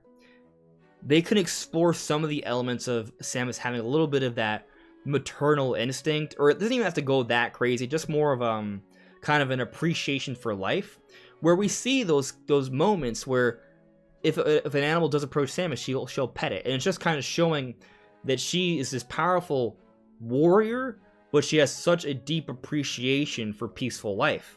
And then, you know, there could be those peaceful moments, and then boom, space pirates come out of nowhere, and it threatens the environment, and you go and you fight, and it's epic. But you know, there could be like that balance, and that's just something that I would really love for them to explore Metroid Prime 4. Like, I really could feel could go a long ways towards selling this game as being a modern Metroid game. And when you think about Metroid, what is Metroid? And I think that's something they're going to think about. They're going to think about the foundations of what a Metroid game is. And I think what Metroid is, it's about exploration. It's about exploration of these exotic alien worlds and digging deeper, getting deeper and deeper into whatever this planet may be, and discovering its mystery, its darkness, and hunting. Like, that's what I think Metroid is. And yes, there's puzzles involved there. It's the Metroidvania style gameplay. Like, I think those are all key elements as well. But to sell the atmosphere, which Metroid games have always had, the atmosphere and this exoticism of the worlds, what I feel like I'm talking about will be a great way to do that. Think about those Breath of the Wild moments. When we first played Breath of the Wild, how they depicted the world. How it felt like a living, breathing world with the leaves and the grass and the different animal life moving around and how you can interact with it. Imagine an alien world in first person that's up close and personal, where it feels like a living, breathing world as well in Metroid. I think this would be incredible. It would be the kind of stuff that would make Metroid Prime 4 go down. I mean, it would just be a piece to the puzzle, but it would be a piece that could lead it in the direction of being one of the greatest games ever made. So that's just kind of like an idea I have in a direction I feel like they should go that I think would be amazing. I have not been looking at the chat as I've been talking about, so I'm very curious what you guys make of this.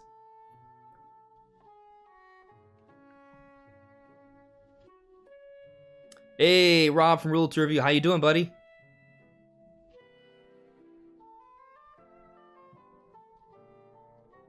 Let's see here.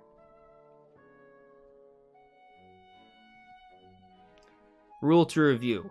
Samus's relationship to the Metroid species is a huge part of the story. I'm ready for more. And that's actually a fantastic point too. Like, I've been talking about like just different alien life, like some of the animals we see in Super Metroid, for example, in Fusion. But like, what about the Metroids themselves? Does every Metroid have to be a threat? What if some are not? And what if there's like, let's continue on like my train of thought here. Like, what if they focus on like the exotic alien life of this game? And then, you know, so there's already this concept instilled in you as you play the game that you can interact with the animal life and the plant life to some extent. And then there are those moments where it's clear when something's a monster or an enemy, right? And I think one great cue, so you know when something is a threat or not, is based off the music. Like, the music can have the intense, eerie or battle music where you know there's a threat around. And then when it's more of a peaceful, tranquil thing, it's maybe not so much, right? Of course, the visors can tell you when there's danger and stuff like that, and maybe you can like see like a threat level. Maybe even like some of Samus's visors could like track like heart rate and agitation levels of different creatures. That would be really cool. It takes it to another degree. But anyways, going back to Metroids themselves, like, what if there is a little bit more nuance to a Metroid? Like, what if a Metroid isn't necessarily always like this threat? Like, what if a Metroid can be something that's a little bit sweeter or kinder, right? Like the Super Metroid. And maybe it's dependent upon what it identifies as its parent, or maybe it's based on its environment. And this, I mean, this can go layers. Like, what if there's this whole like theming of, you know, condition, what's the nature versus nurture? So what if the reason most Metroids are very threatening is because they've been put into threatening environments? But if a Metroid is conditioned appropriately, or it's nurtured appropriately, it isn't something threatening, and it's something that can coexist in life. And what's really cool about this concept is that what if this is something that's explored in Prime 4, and we see that? Keep in mind, Metroids are made to be extinct. So if there's this story where where there's this kind of like conversation of Metroids being a dangerous threat to the universe, but we also see this other side where they actually can be contributing to peace and tranquility and just balance of the world, and then we see a creature that isn't necessarily an evil creature perhaps get destroyed or murdered at the end of the game, it'll be a very sad, powerful, emotional moment. Very similar to Super Metroid itself, right? Where Super Metroid saves Samus. And it'll be impactful, and it'll make you think, oh, well, maybe, you know, it will have a little bit of like that message of, I mean, who's the real monster, right? Is it human or space pirate civilization, or is it the Metroids themselves? So that's just kind of like some concepts I feel like they could go into with Prime 4. They'll be very, very exciting. Rob, I love how you showed up when I started talking about Prime 4. Love it.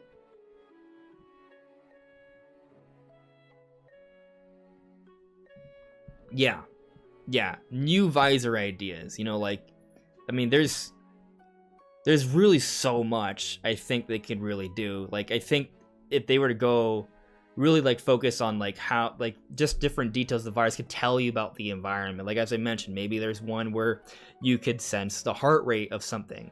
And bringing back things like the thermal visors, the X-ray visor would be really cool. But what if it's a little bit deeper? Like, what if you can like sense like the oxygen levels in a particular environment, and what if that oxygen can be used for like explosive reasons, or what if like you can like detect like the precipitation, and like there's maybe they take it to that other level, and these details could have gameplay implications of what you can and can't do in an environment. Or like maybe it could even be like something that can hint at things that are happening to the world as you progress. Like if there is this focus on like the alien life of the world, right? Like imagine what happens like if you can perceive that, okay, you're in this environment that seems really peaceful, but you see on the side of your visor that there's a radiation meter that's kind of like building up. So you're detecting there's some sort of contamination in the environment. And if you take too long, maybe you see this contamination starting to affect the plant life or the animals, maybe something dying or looking withered, and you can fix that or not. There's things that they can do that really would just kind of be going a little bit more of a direction that they've already expressed in previous games. Like, for example, in Prime 1, when you beat Flagra, the poisoned waters are no longer poisoned and the environment can become more lush. So these ideas have been conveyed to some extent already, where they were just kind of build on that. I think it'd be amazing. Yeah, the Echo Visor. That one was really cool.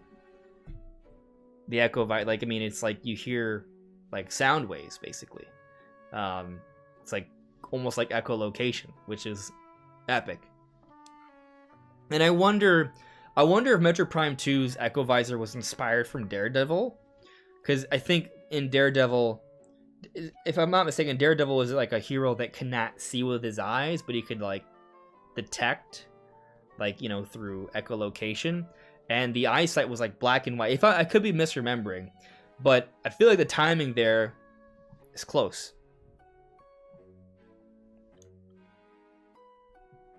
All right, so I see here Forest Hoku, Andres, Rob. Do y'all prefer the stacking beams of corruption or the switchable beams of prime echoes? I 100% prefer the switchable beams of prime and echoes. The stacking beams to me was it was disappointing. I always loved going back and forth between the different beams and using them for different situations. Stacking all the powers together really simplified the gameplay, and I guess you could argue that's a good thing.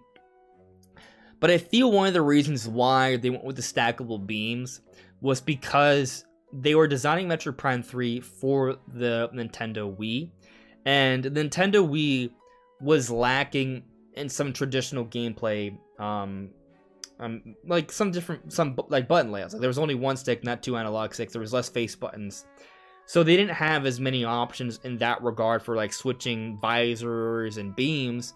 So they had to limit it to some extent. Now they did kind of ultimately figure that out for when they brought over Prime 1 and 2 for the trilogy.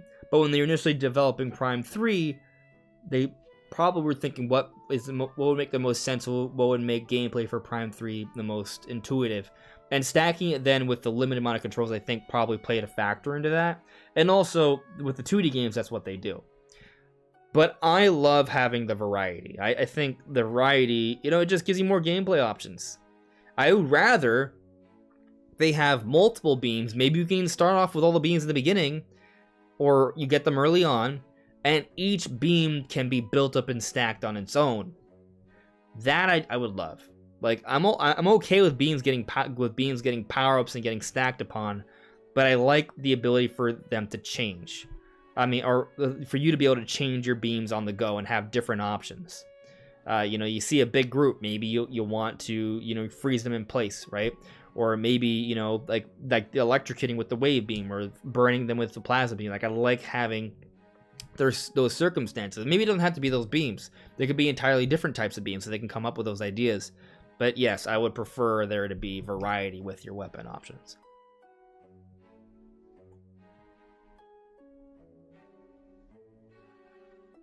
The Triforce beam.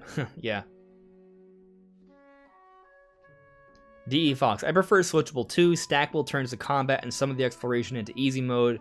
Switchable makes you have to think.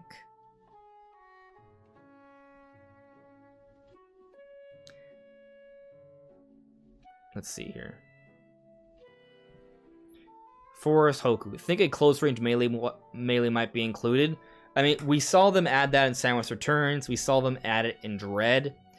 So the Metroid games have shown to have like the melee option, and I think the melee option is great because it speeds up the gameplay. And Samus is meant to be a both powerful but agile person or warrior. So having that melee attack, I think, facilitates that. We've seen a lot of first-person games have the melee option, so it all makes sense there. Like, you know, a lot of first-person games have that. I definitely think they should do that in Prime 4. I'd be disappointed if they don't. So I'm pulling for there to be a melee option. Josh Coleman, when you gonna play Elden Ring? Probably, I don't know. It's getting tough because right now I'm focusing on playing Wind Waker and Twilight Princess for my project, and just because they're fun. And then Fire Emblem Engage is gonna be coming out soon after. If I finish these two Zelda games in time, I will then have enough time to get Elden Ring, get into that, at least start playing it around the time of Fire Emblem Engage, and I'll probably play Fire Emblem Engage and Elden Ring simultaneously. I'll take turns. Yeah, Dread was awesome. The movement options in Metroid Dread were just beautiful. There were so many cool things you can do, and if you take the time to 100% Dread to collect every collectible, some of the things you have to do to get that all are insane. With the speed boosting and transitioning into like wall jumping and the screw attack and sliding, like all those can kind of combo into each other, and the movement options of the Dread are just insane. And you're kind of forced to really explore that when you go for 100% in terms of collectibles. So I think it's amazing, and I would love them to kind of really experiment with Prime 4 and create a more faster, agile Samus. Like, I think one of the few criticisms of the Metroid Prime series is that Samus feels very tanky, and she's not meant to be a tank. So, you know, if they could make some efforts to make her feel more agile, I'm all for it. Maybe what it would mean is that while the game would still be first person, there might be more third person elements that showcase her movements. Maybe it's simply movements you make in first person, which will require some careful consideration, because, you know, if you're jumping and wall jumping and sliding through things in first person, that can be a little off-putting. So those are things they have to take into consideration. But ultimately, I just hope that they work on speeding her up a bit. The guy you don't know added me. Metroid Dread managed to subvert some series conventions in clever ways, like making the Morph Ball a later upgrade, for example. Prime 4 could benefit from a similar formula shakeup. Okay. Yeah. Yeah, because you had the slide. The slide sort of... what was great about the slide, it allowed you to keep your momentum going, and it was a nice way to evade some enemies in cool ways. Like, you could slide through an enemy's legs, which is just an amazing thing. But it also, by having that option, it also meant that you didn't need the Morph Ball immediately either. So that is an interesting point. Like, imagine if they had a slide mechanic in Prime 4. Like, they have slide mechanics in like games like Call of Duty and Mirror's Edge, I'm pretty sure. Mirror's Edge has a lot of platform mechanics, but Fortnite, like, we have third person, but there's a lot of games that have like a slide mechanic that are first person. I think that's something they could bring into Prime 4. But ultimately, your point though is just thinking about ways to kind of subvert our typical Metroid expectations. So one idea that comes to mind is, you know how typically at the beginning of a game, Samus loses all her powers? What if they don't do that this time? Like, maybe they even threaten you with it, but that's not what happens. And instead, you gain more powers. And it's kind of like, for example, like, what if... I'm not asking that we start off with 4 beams, but hypothetically, what if we did? What if we start off with your typical power beam, the basic beam, the wave beam, the plasma beam, and the ice beam? And the beginning segment of the game is all about showing you the variety of your attacks and what they can do and how they can have variations and benefit you in different ways. But as the game progresses, instead of losing your powers and then focusing to get them back, what happens is that you just start building upon those right from the get-go. And by the end of the game, what we know as the power beam, what we know as the wave beam, the plasma beam, or the ice beam are dramatically different. It's the mechanics of them go in entirely different directions that perhaps we're not even expecting. That would be really cool.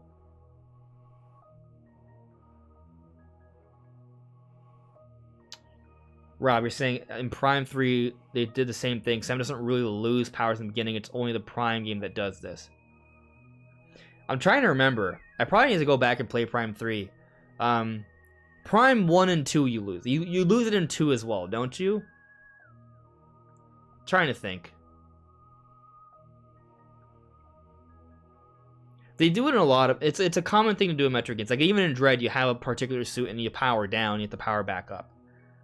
But yeah, I mean, we're on the same page that we want Prime 4 to maybe not do that this time. Subvert our expectations a little bit.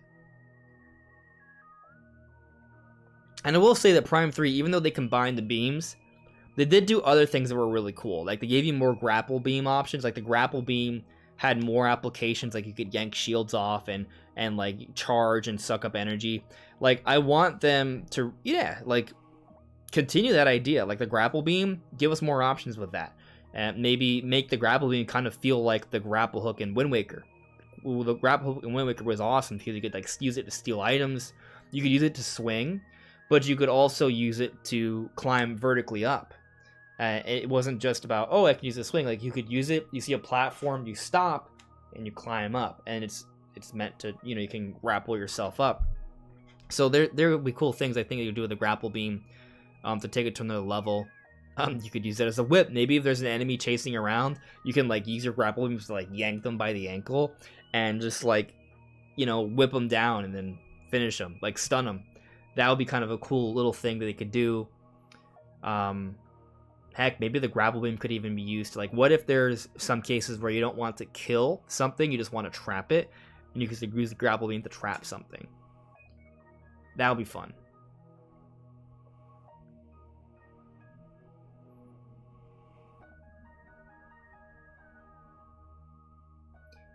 Force Hook, like, what if you can combine Ice and Wave for a shock combo? That would be cool. And that's a fun idea, right? Like, so I think I've talked about this concept before, but it's been years. It's like, what if, let me change this so I can kind of see what I'm doing on screen. Like, what if you see, like, these face buttons, right? What if each button was a beam? So instead of switching beams, you have access to all beams at the same time. So you press one beam, and it's like, well, you got your power beam, your wave beam, your ice beam, your plasma beam, and they're all accessible with each particular face button. But if you press Y and B at the same time, or A and B at the same time, it combines those beams. Or if you combine these beams, or maybe you can combine those beams and those beams, or all of them. And, like, those are possibilities. That would be neat, you know? Like, that would be cool. And that would be, like, one way where they could start off with all 4 beams, but as the game progresses, you obtain more options to do different things. And I would love that.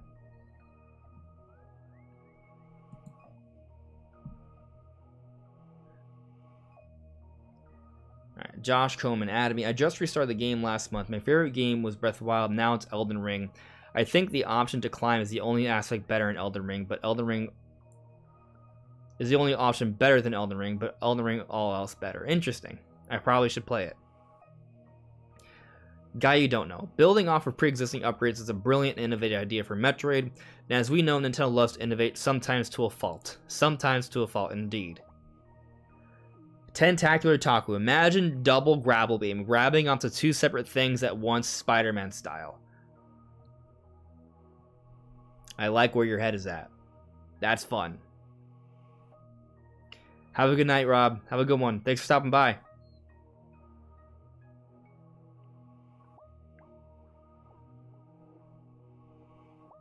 Lethal Lawn. When Nintendo does Mario Kart 10, I wonder if they'll call it Mario Kart X. It's kind of like one of those, like, things that's so obvious, but maybe. Metroid Prime. A bit random, but my favorite location in Prime is Skytown, Alicia. I just love the lore, atmosphere, and music. I am curious to see, however, if anything from Prime 4 will replace it as my favorite. I love that area too. One of my favorite area in Prime 3 by far. It's incredible. I would love to see some more areas like that. That would be amazing. And if there's anything in Prime 4 that can surpass my love for that area in Prime 3, I'm all for it. I love a lot of the areas. Prime 1, it just kind of like is my favorite Prime game. it's the one I've replayed the most. But yeah, I mean, I'm very curious what kind of amazing areas we could see in Prime 4. LP, would you like Xenoblade 4 to be open world? So, you know, it's an interesting question. Because we definitely had a lot of speculation if Xenoblade 3 would be open world. And I'm not sure. I think that Monolith Soft should have a series that's open world. I think what they did with Xenoblade X was amazing. So we get the next installment of the X series, that can be open world, or this supposed new IP they've been working on for years. If they ever come out with that, I would like to see that. I want an open world game from Monolith Soft, for sure. But I might be okay with the very large open areas that we have in Xenoblade 3. And I think it's kind of okay where they're at. I think they can build on that, though. I think maybe they can find ways so they can be a little bit more interconnected and interwoven. I think that might be something that could be really cool that they could do.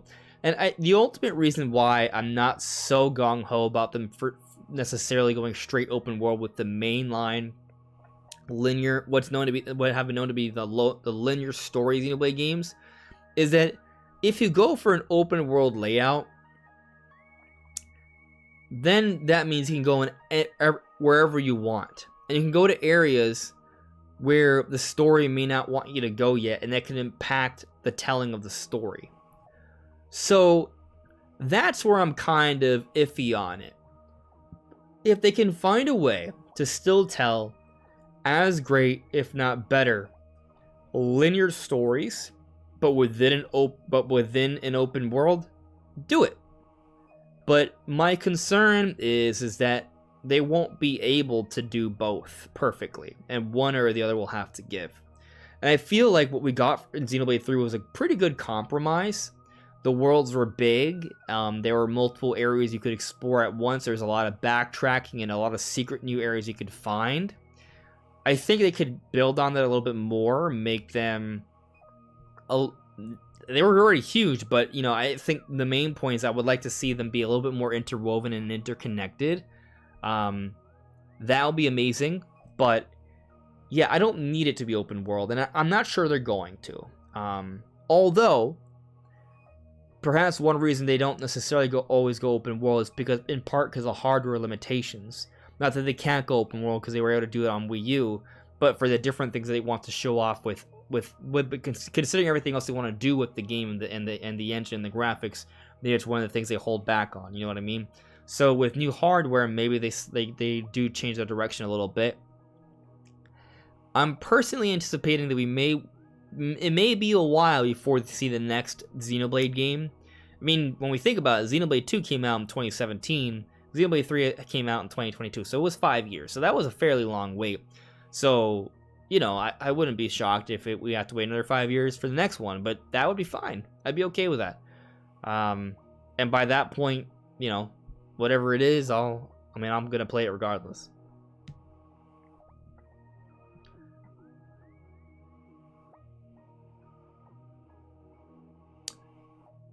Josh Coleman, I really want the Metroid Prime trilogy on Switch because I think I lost my Wii U console, but I still have the gamepad.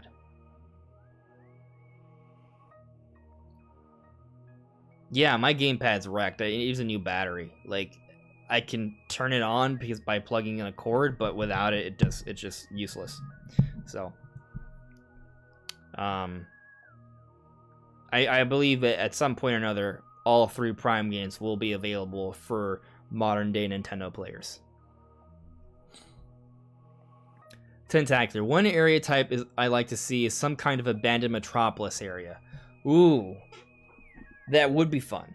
You could see like broken glass windows, and you could see reflections and breaking. Maybe there'd be something hiding in there. Maybe kind of like what's that? The Last of Us kind of vibes, or even like the area we see in Xenoblade 3 where there's like this city that's run down with forest. That'd be really cool. Daywalker. When I think Metroid Prime 4, I think Mass Effect and Halo, but something that can be way better. I hear you there. The Joker. What's your take on the holiday game this year? So I expect it to be Tears of the Kingdom DLC. I expect it to be Pokemon DLC. But I ultimately think there's going to be a Mario game for the holiday. That's what I expect. I think they're going to have something for the holiday. I think it's going to be Mario. They want that to capitalize upon the sale, the popularity of the Mario movie. Now, there has been discussions that maybe Nintendo saves 3D Mario for next year for when the next system comes out. I don't know. And that's kind of where I'm a little like, could we see this year where Nintendo doesn't really have a solid release for the holidays, and it's all about being like this quiet before the storm of their next hardware? My take is, well, one, I actually think we could see new hardware this year, even though I know people are saying otherwise, and maybe I'm wrong to think that. But I feel like what makes the most sense is Nintendo launches new hardware this year, and there's a new Mario game that comes out with it. Like, that's what I think it makes the most sense. So, and whatever this new hardware is, I think it could be their next generation, but I think Nintendo's the way they're going to market it, it's going to maybe just feel like, it's going to almost feel like a Switch Pro, but also be a Switch 2 at the same time. So that way Switch fans don't feel alienated, but if you want to play games with better visuals and performance, you get this new system, and it's going to launch alongside a new Mario game. Like, that's what I kind of think. Regardless, I feel confident that there will be a new Mario game for this year, even if it doesn't come out the holiday. But I think holiday is a solid bet for something Mario related. Because there won't be a new Pokemon release. They won't have Pokemon this year to back up the holidays, because it's just going to be DLC. So, last year they had Pokemon to back them up. The year before they had Pokemon to back. They've had Pokemon the last few holidays to back them up, so we haven't seen a major holiday release in those years. But are they going to go another year without a major holiday release from internal Nintendo? In a year where there's a Mario movie coming out, which would make more sense to release a Mario game to support that, I think there's got to be a major game. So I'm thinking it's going to be Mario. And I think more likely 3D Mario. But we'll see. A guy you don't know. Assuming Sylux is a villain in Prime 4 by going off the endings of Prime 3 and Federation Force, I'm curious to see how his role will impact the overall story and Samus's character. I don't know for a fact that Sylux will be the straight-up villain. Sylux may be an antagonist, but I don't know if Sylux will be the main force. I think the space parts will be involved. Maybe the Federation will be involved. Maybe there's going to be another Chozo involved, and then there'll be a crazy powerful Metroid as well. Like, I definitely think there's going to be some fights between Samus and Sylux. Like, Sylux will take up the role of Dark Samus, where there will be these duels we'll see throughout the course of the game. I see that, and I think there's going to be an interesting dynamic there. I think Sylux is going to be the inciting incident for Prime 4 too, because it's based off the end of Federation Force. Sylux steals the Metroid Egg, and I think that Metroid Egg will lead to the next Metroid Prime, hence the need for a new Metroid Prime series, starting with Prime 4. Josh Bushman. I've been seeing a lot of people saying Tears of the Kingdom will be a mild disappointment since Breath of the Wild was so new, and this will be in the same world and lose some of the effect as a sequel. What are your thoughts? I mean, I've definitely touched on this before. Like, I'm definitely worried about there being a sequelitis effect where, because of those reasons, it doesn't feel as impactful and new and amazing. But, sometimes I go back and I play Breath of the Wild. I just did that a little bit today to record some footage for my video. And whenever I go back into the game, I'm like, wow, this game looks awesome. This game is so cool. It's exciting. Like, even when I play Breath of the Wild now, there's something about it that feels fresh and new.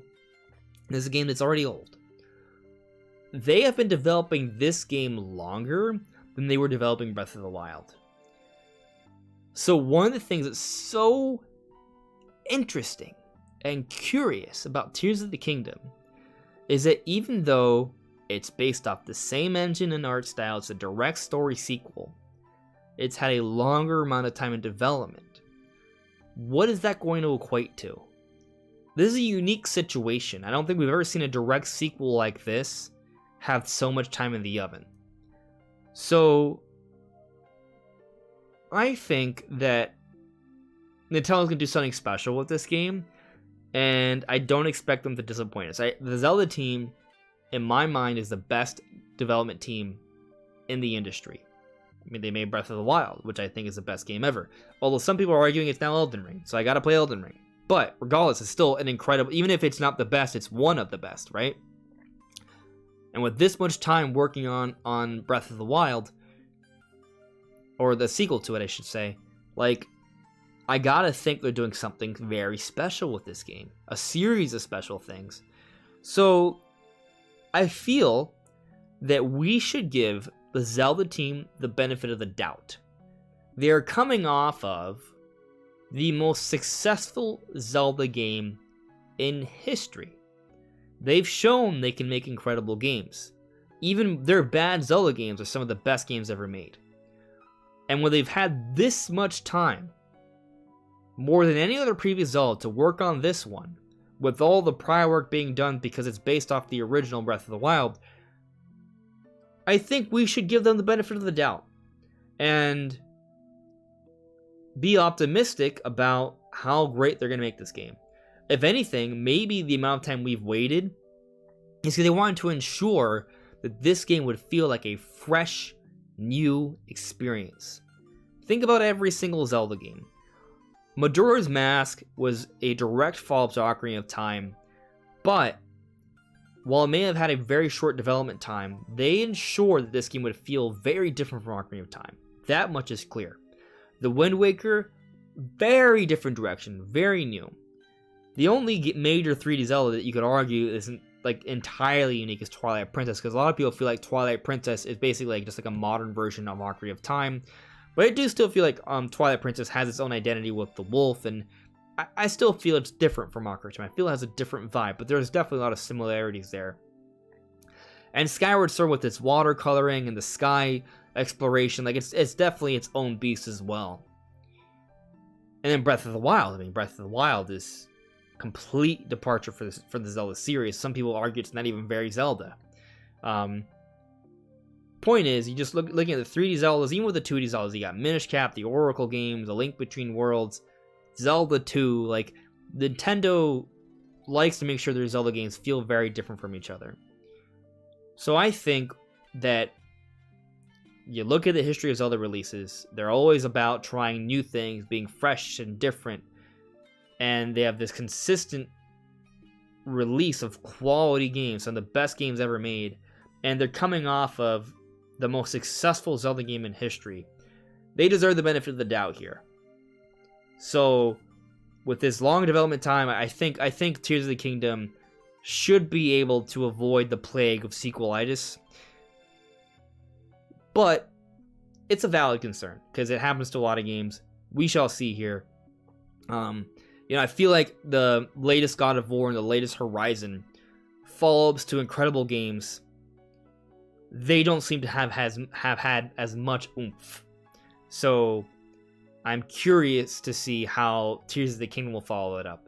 Those games had shorter development cycles than Tears of the Kingdom, so we'll see if Nintendo can do something even more special with this longer development time, and I'd argue even better development team, although the development teams for God of War and Horizon are some of the best, and some people will argue that those teams are better than Zelda. So, yeah, we'll see, but I'm optimistic.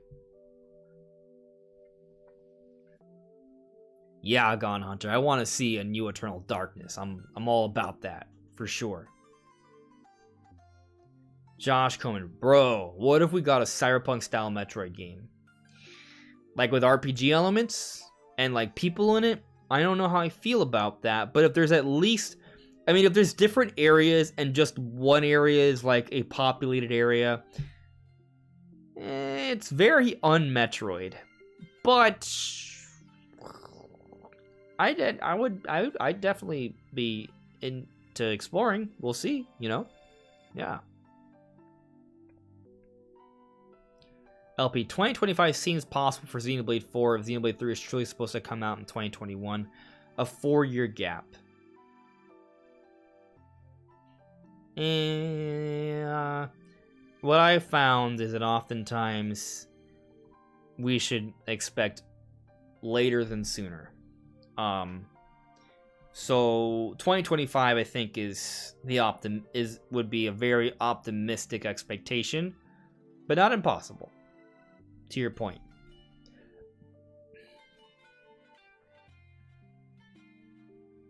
Having a 5. I'm hoping the new IP is Xenoblade 2, lol, with a port of X. So, I mean, if it's Xenoblade 2, it's no longer a new IP, because a new IP would mean a new intellectual property, a new game series. Xenoblade X is already a game series, an existing one.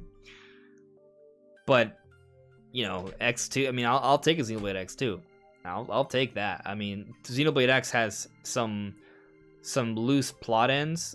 There's still some story to be told there, so, you know, at some point I think they should do that.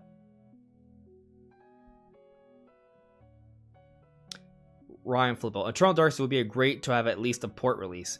What if it's one of the many GameCube remasters, a part of the GameCube remaster initiative renaissance? You know?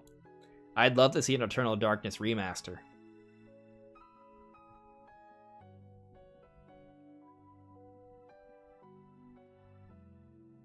Okay, I had a little bit of a chat. Okay. I'm going to focus on ads right now because it's getting a little late and I want to wrap things up, guys. So any final questions, put them out now. I'm going to be running through them. Yeah, I've been going on for 2+ hours. I'm not slacking. All right. Metroid Prime. Not sure if you've discussed this before, but what do you think about the art style for Engage? I personally like it, including Toothpaste Waifu. I'm okay with Toothpaste Waifu as well. I think she's cool. I put out a graphics analysis on the channel, so you guys can check that out. But, you know, looking at Engage in comparison to Three Houses, Engage has a sharper, cleaner look, more vibrant. I think the attack animations and the more anime look with the characters, there's a more of one, the fights look more exciting, but also the characters seem more personalized and evoke more emotion, and I think those are great things that make it feel nicer overall. So I'm about that art style. I think it's an overall improvement over Three Houses. The real only thing that I feel Three Houses has over Engage, really, is just that it has like these armies that you see during the battles, and in Engage it's just kind of like your unit versus the opposing unit. So you lose a little bit of that giant large-scale battle simulation entirely, but overall I think it's a sharper, cleaner, more exciting look. So yeah, I prefer Engage's art style. The Joker. I think you're right about Mario. I think it's really funny how Nintendo does a Mario movie presentation and they specified that no game info is going to be showed and announced. Well, I mean, they definitely know that we're waiting on a new Mario game. Like, there's definitely, you know, I think it's, you know, it for the masses, that specification matters. And we're long overdue for a mainline Mario game. So I think the time is soon. Forest Hoku. Random, but have you seen Chainsaw Man? Yes, I have. I think it's pretty awesome. I like Chainsaw Man a lot, actually, and I'm sad there was only 12 episodes, but it was a good 12 episodes. So I'm also sad that there's no, like, I was watching, what is it, Spy Family, and that's also done right now. So I like both those animes a lot. I caught back up with My Hero, and the latest season's actually really good. I haven't seen anything else. I'm kind of I've been watching One Piece, but I'm on and off with it because it's too slow paced for me, and it's, you know, I kind of wait a few months. Oh, okay, I can binge watch like 5, 6, 7 episodes at a time. You know, like I kind of do that. So I may do that soon. And I know that a new Demon Slayer season's coming out soon. I'm actually rewatching Naruto with my brother. And it's one of my favorite series to rewatch. I usually almost always skip the fillers, though. Tentacular Taco. I think Psylex's role will be the creation of some kind of Neo Metroid Prime, which will be the big threat, and the events of the game will be deemed the Metroid a threat that must be exterminated, leading into Metroid 2. Yep. I'm right there with you. I think, yeah, Psyx will have a role in creating a new Metroid Prime based off that egg you stole at the end of Federation Force. Totally agree. Josh Bushman, I agree. Even the worst 3D Zelda games are still 9s or even easy 10s. Yep.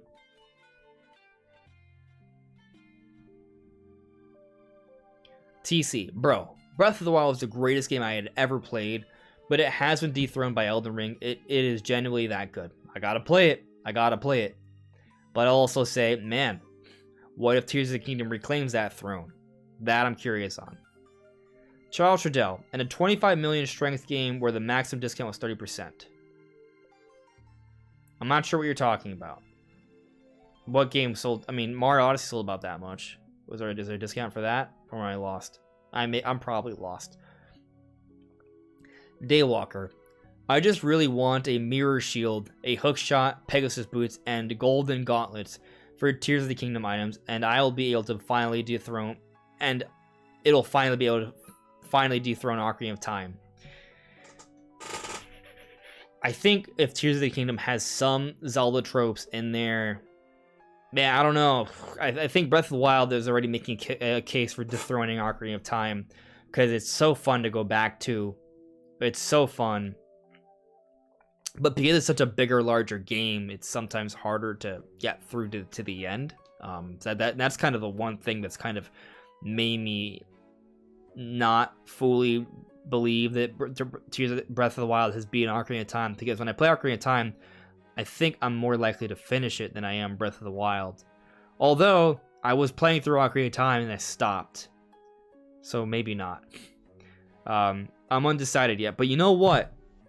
At some point, I think I need to have a versus discussion of Ocarina of Time and Breath of the Wild. But first, we're going to do a versus discussion of Wind Waker Twilight Princess, which I'm expecting to do sometime next week. So stay tuned for that.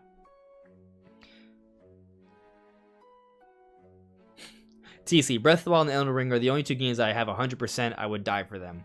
I have 100% in a few other games, some Metroid and Mario games. But I love Breath of the Wild, and I've heard great things about Elden Ring, and I'm a big fan of the Soulsborne series, so yeah, I feel ya.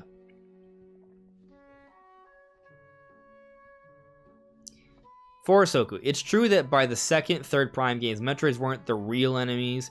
Would definitely, low-key, like to see a plot where maybe Psyx unleashes Metroids on a new planet, prompting Samus to take action.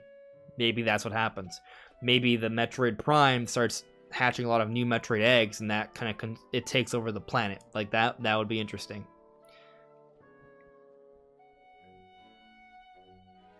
Josh Bushman, funny. Twilight Princess is my favorite Zelda game. Zelda team never misses, so I'm in agreement.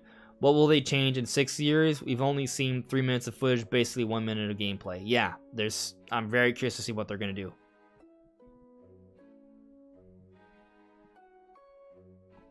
Man, keep the questions up. Unknown player, what's your favorite Metroid game? Pick one mainline and one Prime game. So my favorite Prime game of the 3 is Metroid Prime. I could give you the cop-out answer to say Metroid Prime Trilogy because it has all 3 in there. But I'll say Metroid Prime. For the 2D ones, I'm gonna say Dread. And I've played Super Metroid, I played Samus Returns, I played Fusion. I played the original Metroid and beat and played that as well. I have not played Zero Mission, which is a remake of the original Metroid with a little bit of extra content in there. So that's the one I haven't played. But I'll say I like Dread the most. I mean, Dread's the one that I've replayed several times. I've really gotten more into the mechanics and the world. So yeah, my favorite Metroid games are Metroid Prime for the Prime series and Metroid Dread for the mainline series. Yeah.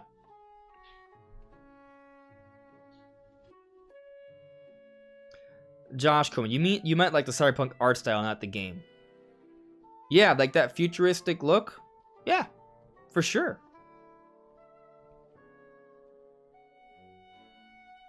Daywalker, what's your item wish list for Tears of the Kingdom? Ooh, okay. I should limit myself. Well, what are my favorite items? I mean, Korok Leaf is already in the game. I really like the grapple hook too from the Wind Waker, but the hook shot. All right, so I want to see the double claw shot return. So it's a variation of the hook shot, but it's like 2. It allows you basically Spider-Man around. I want that to return in some way, shape, or form. We've seen some concept art for like a hook shot like device for Breath of the Wild. I hope they kind of go in that direction for the sequel, some sort of hook shot like device. I want to see that return.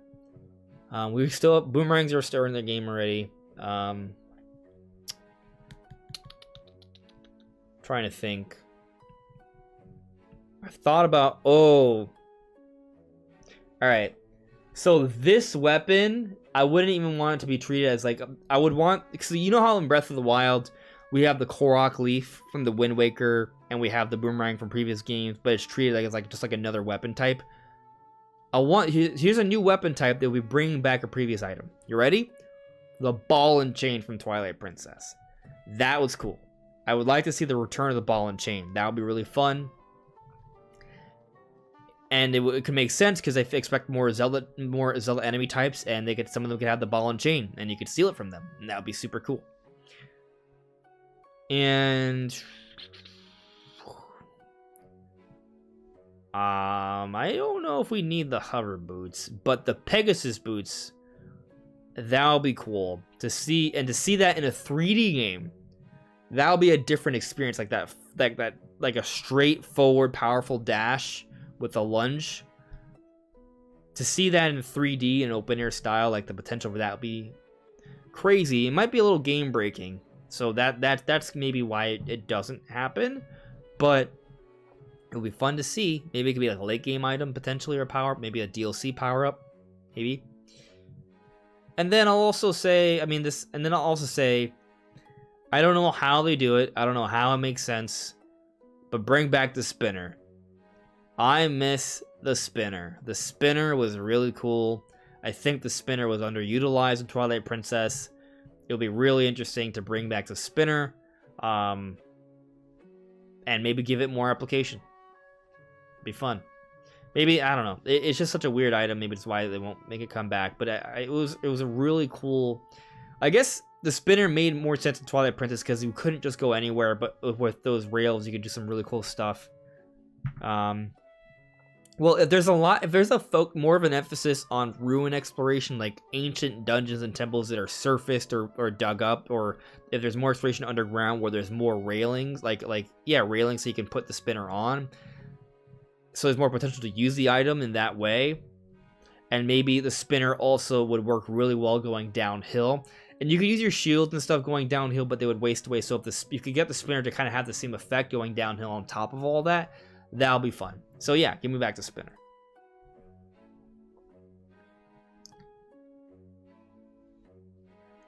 Josh Bushman, do you think we'll get a new IP on Switch? We already got ARMS, wondering if they save it for the next hardware. They knocked it out of the park with Splatoon on Wii U, so I'm excited.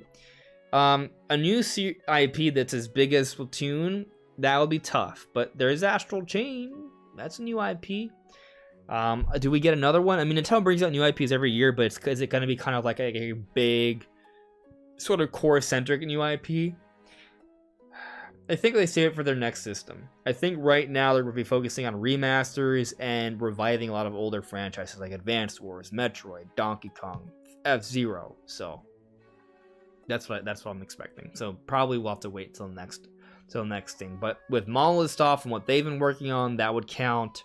Maybe what that ARMS Mario Kart team is working on, maybe there's a new IP there. So there's definitely some things that could be in the cards. JKPR Rising. Ridley in Prime 4? I'm going to say yes. I think, with Ridley skipping Dread, we should see Ridley come back. I'll also say that there's a history of Smash Brothers teasing different announcements and things for future games. And we go back to 2018, that was before Metroid Prime 4's development was restarted, and there was a huge emphasis on Ridley at E3 with his reveal. So there's a possibility that perhaps at the time they were hoping to tease Ridley in Prime 4. But they had to restart development. And just because they restarted development doesn't mean they would scrap the idea of Ridley. I feel like I'm gonna say yes. Ridley's, I think, is likely for Prime 4 to some capacity. Dank Meme Center X. What Emblem Ring character appealed to you the most based on the previews? You know, I haven't analyzed them super closely, so I feel that it's not fair for me to, you know, like, say what's the one that sticks out to me the most. There's a couple though that I have seen. They're like, oh, that sounds really cool. I'm actually going to Nintendo's Twitter because I don't remember the names of them. I mean, you know, Corrin's obviously awesome. That's the one Nintendo tweeted about recently. But oh, you're talking about the rings. So, it's the whole dragon thing. So, I mean, I guess I am actually thinking about Corrin. I was thinking about Celica's engage attack too, which that's something I saw recently they were tweeting out. So I don't know. I'm not sure. You know, I want to see. I'm a big fan of Roy, so I kind of just want to see what he can do. I'm not even sure. Like, yeah, Roy is one of the returning heroes via the rings, right? So I'm curious what he does. But in terms of actual mechanics, I liked what they were talking about with Celica and being able to move things. And then I saw this one too. I wasn't super Alfred and Sigurd. I mean, that seems cool with the lance. But what is it called? The overdrive, and it goes like a straight line. That's cool, but that wasn't one like stuck. It's just kind of one of the recent tweets, but the Celica one was sticking out to me a little bit more. And I'm curious. I wonder if they've even showed us gameplay for Roy. I'm curious what he does. Yeah.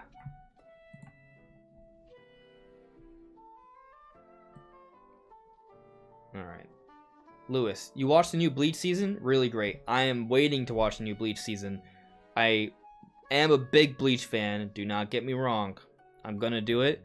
But I think I kind of want to watch Bleach from basically the new season from beginning to end. So that's probably what I'm gonna do. And right now, as I mentioned earlier, I'm focusing on watching Naruto with my brother. My plan is that when we finish Naruto, right now we're in the pain arc, so we're not super far off. We're gonna move on from Naruto. I'm gonna get him on Bleach, and then we'll go through Bleach all together. And hopefully, by the time we get to the end of Bleach, most of the new Bleach season will be out, and we'll watch that. Yeah, I got onto. I had kind of given up on My Hero Academia after the previous season, but this one brought me back. It's pretty good. Guy you don't know. Do you plan to get Octopath Traveler 2? I don't. Although, given it that it's a sequel, they may do a better job of telling the whole Octopath story. So, depending on the timing things, I might, but I'm not. Currently, there is not a plan to, but they could sell me on it.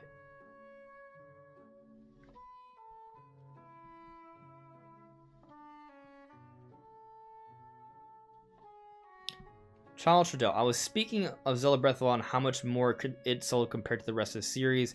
It's crazy you put the numbers down. Yes. Yeah. That is true. It sold like way more than everything else by a significant margin.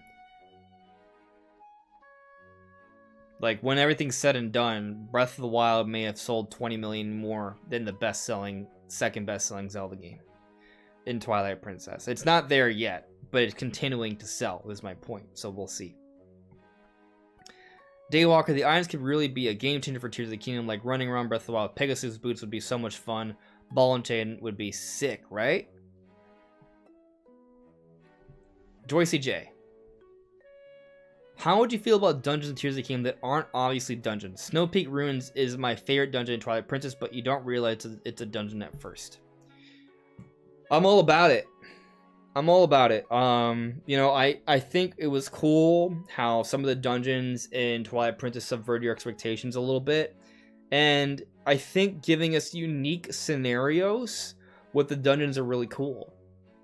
You know, and like, for example, playing the Wind Waker right now, and, you know, like growing up, I always kind of felt like, oh man, what if there was a water dungeon? What if there was a water dungeon? Because the Great Fish Isle was destroyed, and you assume that you were going to get a pearl from there and play a dungeon. And that's not what happened. It subverts your expectations. But there is still a water dungeon. It's the next dungeon. It's just more of a test that's in the water. The entire world is water, right? So it's kind of like, it's interesting actually when you think about it, because the entire world is covered in ocean, and you start the game, the first dungeons are a fire dungeon and a forest dungeon. So you'd think there'd be a water dungeon, but the whole world is water. The whole world is a water dungeon. But still, there is kind of a water dungeon afterwards, the Tower of Gods. But anyways, my point is that I'm all about, like, we have these expectations, and then Nintendo can subvert them for us. So if they want to give us unique spins on dungeons and Tears of the Kingdom, go for it.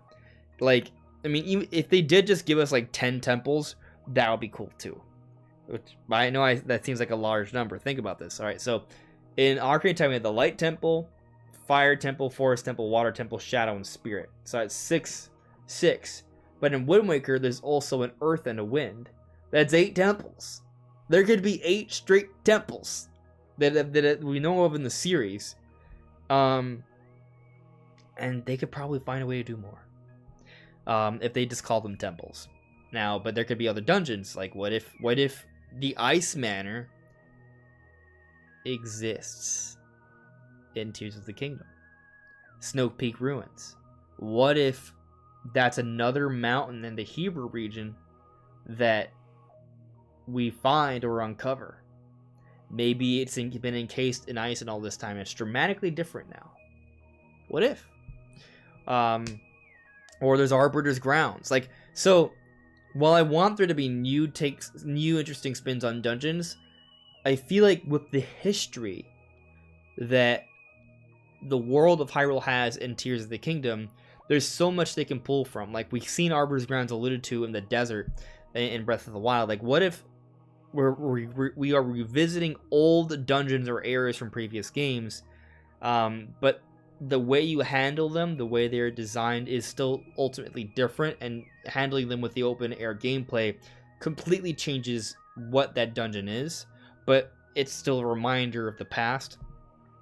And it still opens the door for, you know, some new things. Like maybe there's a lot that are dungeons from the past that are being redone with a unique spin, but there can be some entirely new areas that can be entirely unique dungeons with completely new concepts that have not had any sort of mention or reference in any previous Zelda game.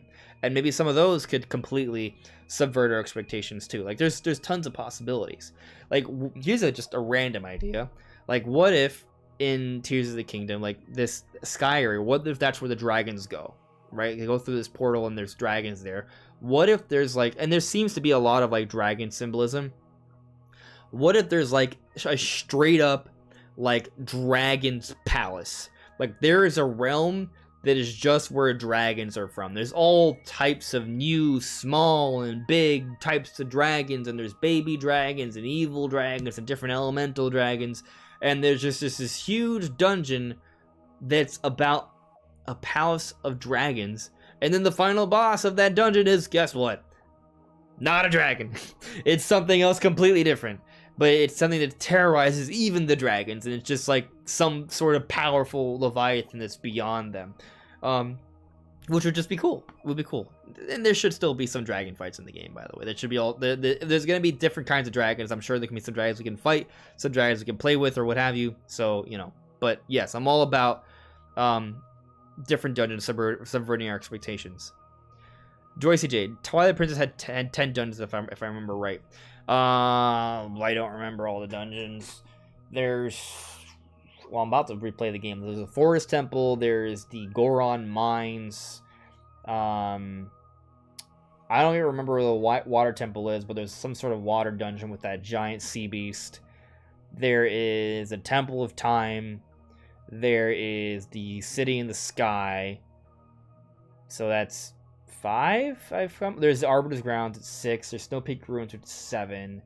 There is the Twilight Castle, which is 8. And then you can count the Hyrule Castle. It's at least 9 dungeons I've thought of. Is there anything else I'm missing? Did I skip one? That's 9. I can think of 9. I'm gonna Google it now. Twilight Princess dungeons. There's 9. 9 if you count Hyrule Castle. Forest Temple, Goron Mines, Lakebed Temple, Arbiter's Grounds, Snow Peak Ruins, Temple of Time, City in the Sky, Palace of Twilight. Yeah. But there's other things that are maybe like mini dungeons and stuff too. Alright, let's go back to the poll here as we're ending the discussion. So we got 106 votes for this poll. Mario Kart 9 or 10. 57% of you said Mario Kart 9. 43% of you said Mario Kart 10. So yeah, even the other poll was a little bit more skewed towards Mario Kart 9, but it does seem that the masses believe the future Mario Kart will be considered Mario Kart 9 and not 10. The thing is, you played it 10 times, so you've actually found that secret 10th dungeon.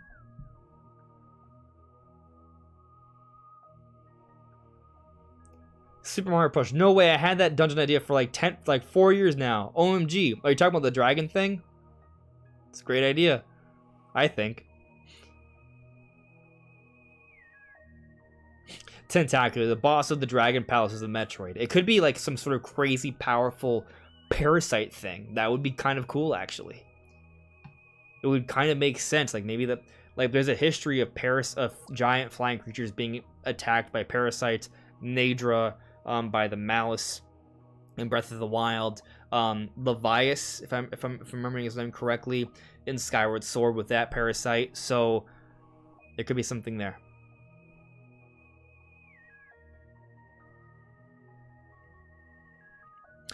Dank Meme Center X. This is the last question I'll get to for the night before I close things out. Did you find it odd to see people that had contempt for Xenoblade Chronicles 2 want the same team, Monolithsoft, to aid with Pokemon? FYI, Terra raids, Dynamax raids. So,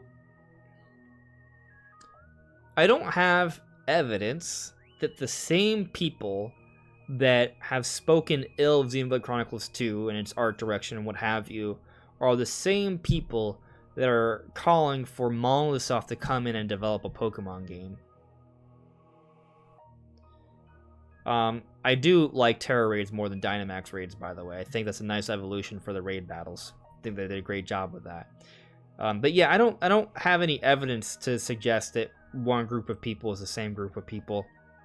I'm sure there are some people that have made hypocritical statements, and there are others that have simply believed one thing and not believed the other. I'll say this: I think in general, this is the internet, and on the internet you see a lot of people that like to just hate on stuff. Like there's just a large group of people that like to do that.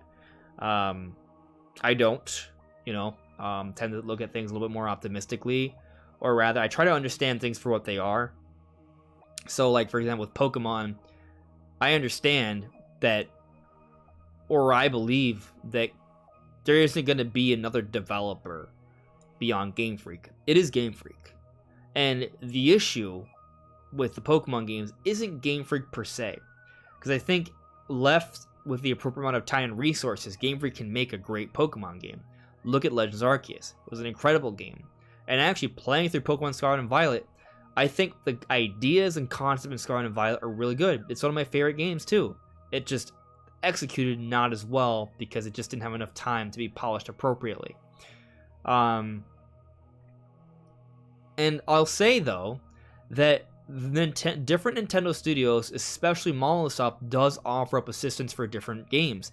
And I have to double check this, but I want to say that Monolithsoft has assisted with Pokemon development before.